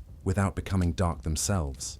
He'd helped protect Harry Potter, had worked undercover in the Ministry feeding information to the Order, had risked his life repeatedly to defend people who couldn't defend themselves. When he became Minister for Magic in 1998, immediately after Voldemort's defeat, one of his first acts was addressing Azkaban. The decision was obvious to him in ways it hadn't been obvious to previous ministers. The Dementor guards had to go, not just the ones who'd betrayed the Ministry, all of them. Every single Dementor had to be removed from service as a guard. The Ministry would never again use creatures that fed on human suffering as official law enforcement. That era was over, finished, condemned by its own failure. The Dementors had proven they couldn't be trusted, couldn't be controlled, would always choose their own hunger over any obligation to the government that employed them. Kingsley purged all Dementors from the prison. How exactly he accomplished this, the records don't fully explain. Perhaps he negotiated with them somehow, offering them something in exchange for leaving peacefully. Perhaps he used force, employing teams of Aurors skilled in Patronus charms to drive them away. Perhaps they left voluntarily, recognizing they were no longer welcome, that continuing to occupy Azkaban would only invite attack from a ministry that now viewed them as enemies. However it happened, the Dementors departed. For the first time in 300 years, Azkaban stood without its characteristic guards, without the creatures that had defined it for longer than anyone living could remember. The question remained: what would replace them? The fortress couldn't simply stand empty. The Ministry still needed secure facilities for dangerous criminals. Wizarding society still needed prisons, places to hold people who'd committed serious crimes and couldn't safely be allowed to remain free. Some people argued for closing Azkaban entirely, demolishing the fortress or abandoning it, building a new prison from scratch without the centuries of dark magic saturating every stone. Others wanted to use the fortress, but transform it completely, breaking down the old cells and building modern facilities that focused on rehabilitation rather than pure punishment, creating an institution that emphasized reform and potential redemption rather than just containment and suffering. Kingsley chose a middle path, one that balanced practical realities with moral imperatives. The fortress would remain operational. Building a new prison would be expensive and time-consuming, and the wizarding world needed secure facilities immediately. Too many Death Eaters awaited trial. Too many criminals who'd taken advantage of the war's chaos needed to be apprehended and imprisoned. The infrastructure required to hold them all couldn't be built overnight, but the conditions would change dramatically. Prisoners would be treated as human beings, rather than feeding sources for soul-sucking creatures. The goal shifted from pure punishment to something more nuanced. Accountability combined with the possibility of reform. Security balanced with basic human dignity. Aurors guard the prison now, rotating shifts from the mainland. The Auror guards work in rotation, rather than living permanently on the island. Teams travel to Azkaban for limited periods, usually a week or two at a time, before returning to the mainland and rotating out with fresh teams. No one lives at the fortress permanently anymore. The guards aren't trapped there the way the prisoners are, aren't subjected to the same isolation and darkness for years on end. They come for their shifts, maintain security, ensure prisoners receive proper treatment, and then leave, returning to their families and normal lives. This rotation system serves multiple purposes. It prevents the psychological damage that long-term isolation in such a dark place would cause to guards. It ensures fresh eyes regularly review prison conditions, making abuse or neglect harder to hide. It maintains guards' connection to normal society, preventing the development of an isolated prison culture that might normalize cruelty. And it demonstrates the fundamental difference between prisoners and guards. One group is being held for their crimes. The other group is performing a difficult job and deserves protection from the worst effects of that environment. The prisoners receive better treatment than they did under Dementor supervision, though Azkaban remains a prison and prison is never pleasant. They're still imprisoned, still being punished for their crimes, still separated from society, still facing consequences for their actions. But the conditions aren't designed to destroy them anymore. Cells have windows now, small but functional, letting in actual sunlight that reaches the prisoners for the first time in 3 centuries. The difference seems minor. A window is just an opening in a wall, but the psychological impact is enormous. Prisoners can see the sky. They can watch the sun move across the heavens, marking the passage of time in ways that help maintain basic orientation to the world outside. They can see weather changing, seasons turning, visual proof that life continues beyond their cells. Prisoners receive adequate food, not abundant but sufficient to maintain health. The food tastes like food again rather than like ashes, because Dementors no longer drain even that small pleasure away. Mealtimes become something to look forward to, rather than just endure. A break in the monotony that offers actual nourishment, rather than just preventing starvation. Medical care is available. Healers visit regularly, treating injuries and illnesses that the old Azkaban would have ignored until prisoners died. Mental health support is offered, though many prisoners are too damaged by their time under Dementor supervision to benefit fully. The very existence of medical care represents a fundamental shift, an acknowledgement that even prisoners deserve basic health treatment, that cruelty serves no legitimate purpose. The constant cold that the Dementors brought has lifted, replaced by normal temperatures. The fortress is still chilly. It's a stone building in the North Sea, and warming charms can only do so much. But it's chilly in a normal way, rather than in the soul-deep way that characterized the Dementor years. Prisoners can feel actual warmth sometimes, can experience the difference between cold days and warm days, can wrap themselves in blankets that actually provide comfort. Inmates can maintain their sanity, can hold on to their memories, can remember what happiness feels like, even if they can't experience much of it while imprisoned. This might be the most important change. Under Dementor supervision, prisoners lost themselves, became shells occupied by suffering. Under Auror supervision, prisoners remain themselves, retain their identities, continue being people who've made terrible mistakes rather than being transformed into non-people, defined only by their crimes. Some prisoners are eventually released on parole, given chances at redemption if they show genuine change over years of imprisonment. The possibility of release, of eventually returning to society, gives prisoners something to work toward. Not all prisoners qualify for parole. Some crimes are too severe, some criminals too dangerous, but the possibility exists where it didn't before. Others serve their full sentences, but emerge as functional people rather than broken shells. They've been punished, held accountable, separated from society for years or decades. But when they're finally released, they're still capable of living, still able to work, to form relationships, to find meaning in their lives. The old Azkaban destroyed people so completely that release was almost meaningless because the person being released no longer existed. The new Azkaban allows for genuine completion of sentences, followed by genuine return to society. The goal shifted from pure punishment to something more complex, accountability combined with the possibility of reform. Some people criticize this as being too soft, argue that dangerous criminals deserve harsh punishment, feel that making Azkaban more humane somehow dishonors the victims of those criminals' crimes. They worry that Death Eaters who tortured and murdered might be treated too well, that the comfort of prisoners matters more than the suffering of their victims. But defenders of the reforms point out that the old system failed spectacularly. It imprisoned innocent people and destroyed them just as thoroughly as the guilty. It created more trauma rather than preventing it. It turned Azkaban into a symbol of everything wrong with wizarding justice, convenient cruelty chosen over difficult mercy, institutional darkness that lasted for 3 centuries.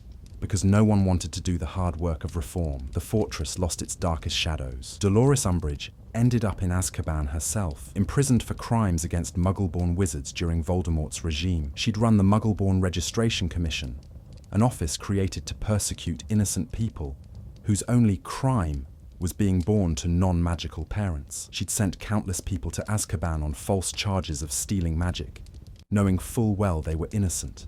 Enjoying her power over them, she'd presided over interrogations where Dementors were present, forcing the accused to endure their worst memories while being questioned, making any kind of defense impossible. She'd separated families, sentenced children to prison, destroyed lives with bureaucratic efficiency, and a smile that never reached her eyes. She'd done it all because she enjoyed wielding power over people she considered inferior, because cruelty came naturally to her, because Voldemort's regime gave her permission to act on prejudices she'd always held. When the regime fell, when justice finally caught up with her, she faced the same imprisonment she'd inflicted on others. The irony wasn't lost on anyone. Umbridge, who'd sent innocent people to Azkaban without trial or mercy, now walked through those same gates as a convicted criminal. The new Azkaban was more humane than the old one. She wasn't subjected to Dementors, received adequate food and medical care, lived in conditions that met basic standards of human dignity. But that didn't mean her crimes were forgotten or forgiven. She was still imprisoned, still held accountable, still facing consequences for the terrible things she'd done. The reforms just meant she was being punished like a civilized society punishes criminals, through loss of freedom and restriction of privileges, rather than through torture. The Ministry reports no breakouts since the reform. The Aura guards remain alert and well-trained, but they haven't faced any serious escape attempts. The rotating shifts mean fresh eyes regularly review security, and the more humane conditions mean prisoners have less desperate motivation to risk death attempting escape. Most prisoners now have something to lose: the possibility of parole, the knowledge that they'll eventually be released if they serve their time, the hope that their futures aren't completely destroyed. That hope, ironically, makes the prison more secure than it was under Dementors. When prisoners know they'll never have anything but suffering, when they believe death would be better than continuing to exist, when they have absolutely nothing to lose, that's when they become willing to risk impossible escapes. When they have some small measure of hope, they're more willing to wait, to serve their time, to envision a future beyond prison walls. Some people criticize Kingsley's reforms, arguing that dangerous criminals deserve harsher punishment, that making Azkaban more humane somehow dishonors the victims of those criminals' crimes. They point to Death Eaters who tortured children, who murdered families, who spread terror through entire communities. Don't they deserve to suffer? Shouldn't justice include some element of vengeance, some assurance that terrible people experience terrible consequences? But others point to the failures of the old system.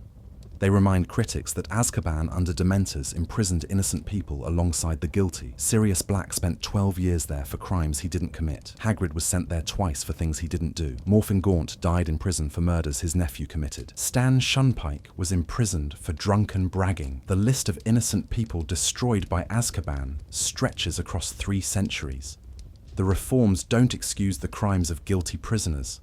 They don't minimize the suffering of victims. They simply acknowledge that justice and cruelty aren't the same thing, that a civilized society should be judged by how it treats even its worst members, that becoming torturers to punish torture means losing something essential about our humanity. The fortress still stands on its hidden island, but the darkness, that's fading, one sunrise at a time. The island hasn't changed much physically.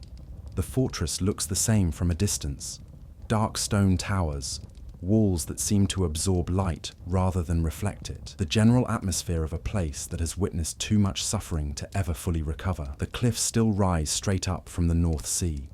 The waves still crash against black rocks. The mist still rolls across the water most mornings, obscuring the fortress from view, maintaining the island's essential isolation. The graveyard remains on the island's far side, filled with hundreds of unmarked stones, representing prisoners who died before reform came. The stones are simple, just numbers corresponding to Ministry records, no names or dates or anything indicating who lies beneath. Ministry officials have discussed adding names to the stones, creating a proper memorial, acknowledging the people who died there. But the project remains incomplete, complicated by questions about which prisoners deserve memorials, whether Death Eaters should be named alongside their victims, how to balance remembrance with the crimes people committed. The cells still exist, though many have been renovated and improved. Windows were added where possible. Ventilation was improved to reduce the damp and mold. Sanitation was modernized, replacing buckets with actual plumbing. The cells are still prison cells,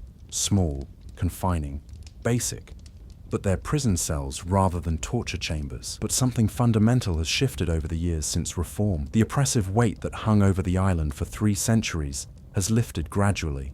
like morning fog burning off under sunlight. The air doesn't feel quite as heavy when you breathe it. The cold isn't quite as bitter when you step outside. The sense of absolute hopelessness that defined Azkaban for so long has retreated, replaced by something more complex. Acknowledgement of past horrors combined with cautious hope for better future. Visitors to the island, ministry officials inspecting facilities, healers checking on prisoners, families allowed brief visits with incarcerated relatives, report different experiences now. They describe it as feeling like a prison rather than a torture chamber, a place of punishment rather than destruction. The darkness is still there, still palpable, still carrying the weight of 3 centuries of suffering, but it's receding, slowly but noticeably, as each year passes without Dementors, as each prisoner receives humane treatment, as each sunrise reminds everyone that even the darkest history eventually becomes just history. The auras who guard there describe it as challenging but bearable work. It's difficult being responsible for dangerous criminals, maintaining security on an isolated island, working shifts away from family and normal life. But it's difficult in the way hard jobs are difficult. Demanding, exhausting, sometimes frustrating, rather than difficult in the way Azkaban used to be difficult, which was soul-destroying and traumatic. Some prisoners report having dreams again, something that rarely happened under Dementor supervision. When Dementors were present, sleep brought no rest, just more opportunities for forced memories, more feeding, more darkness. Dreams, when they came at all, were nightmares. But without Dementors, prisoners sleep more naturally. They dream, sometimes nightmares, sometimes mundane dreams about ordinary things, sometimes even pleasant dreams about memories or imagined futures. Dreams aren't happiness exactly, and prison dreams often aren't pleasant, but the ability to dream at all, to have your mind wander beyond the immediate present, represents a kind of freedom that Azkaban's inmates hadn't experienced in centuries. It means they're still human, still capable of imagination, still mentally alive in ways that the Dementors would have destroyed. The reforms came too late for so many people. They came too late for Sirius, who spent 12 innocent years having his soul drained away before escaping, and living 2 years as a fugitive before being killed by Bellatrix. Too late for Morphin, who died believing he'd committed murders he never touched, never receiving justice until after death made justice meaningless. Too late for Percival Dumbledore, who sacrificed himself to protect his daughter and got only silence and suffering in return. Too late for Mrs. Crouch, who died wearing her son's face in a cell she didn't deserve just to give him a chance at life. Too late for the countless unnamed prisoners who faded into the graveyard, their stories lost, their suffering unrecorded, their names forgotten by everyone except the families who mourned them. Too late for all the people who were destroyed by 3 centuries of institutionalized cruelty, who suffered because convenience mattered more than compassion, who paid the price for Damocles' Roll's decision to use free guards rather than build something better. But reform came. That matters too. Kingsley's changes proved that the system could be different, that wizarding justice didn't have to be built on cruelty and fear. The reforms showed that even after 3 centuries of darkness, even after institutional evil became so normalized that generations accepted it without question, change remained possible. Someone finally had the courage to say, "This is wrong," and the power to actually do something about it. The darkness at Azkaban was never inevitable. It was chosen by Damocles' Roll, who saw free guards and grabbed the opportunity. Chosen by every minister who came after and decided not to reform it. Chosen by a society that found it easier to ignore prisoners' suffering than to face the difficult work of building something better. For 300 years, Wizarding Britain chose convenience over compassion, efficiency over ethics, punishment over mercy. And then, finally, someone chose differently. Kingsley chose compassion even when convenience would have been easier. He chose to rebuild rather than simply maintain. He chose to acknowledge that the old way was wrong and to create something better even though it cost more and required more effort and invited criticism from people who preferred harsh punishment. The fortress stands as a reminder now, both of the darkness that's possible when good people stay silent, and of the change that's possible when someone finally speaks up. Azkaban will probably never be a good place. It's a prison. It holds people who've committed serious crimes, who've hurt others, who need to be separated from society for everyone's safety. Prisons are never pleasant. Punishment is never comfortable. Accountability requires consequences that people don't enjoy. But prison doesn't have to be hell. Punishment doesn't have to destroy souls. Accountability can coexist with human dignity. Justice can be served without resorting to torture. These are the principles underlying Kingsley's reforms, the ideas that transformed Azkaban from a monument to cruelty into something closer to actual justice, imperfect, complicated, still difficult, but infinitely better than what came before. The sun rises over the North Sea each morning, touching the fortress walls with light that would have been unimaginable during the Dementor years. The mist still rolls across the water, the same mist that surrounded the island when Ecrizdis first found it centuries ago. The stones still carry the memory of 300 years of suffering.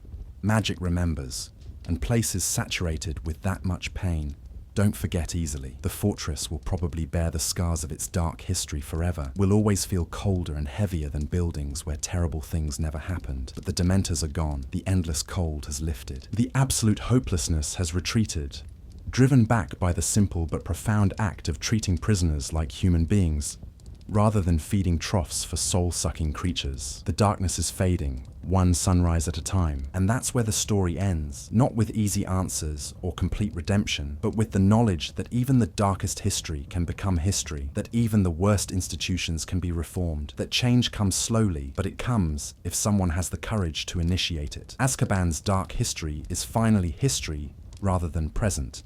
A lesson learned at terrible cost, but learned nonetheless. The fortress stands.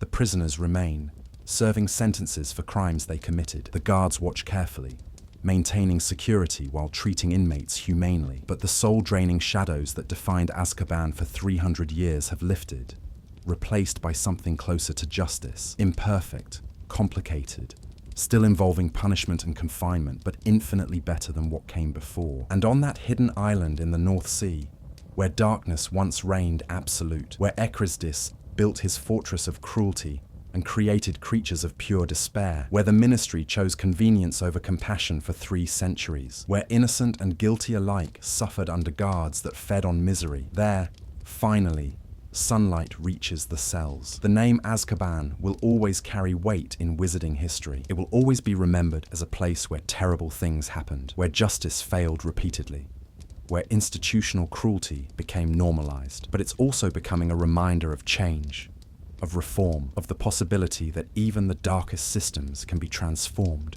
when someone finally decides that the old way is wrong and commits to building something better. The dark history of Dementors and Azkaban prison is finally just that, history. The fortress remains, but its purpose has changed. The darkness persists, but it's fading. The suffering continues for those imprisoned there, but it's suffering that serves justice rather than suffering for suffering's sake.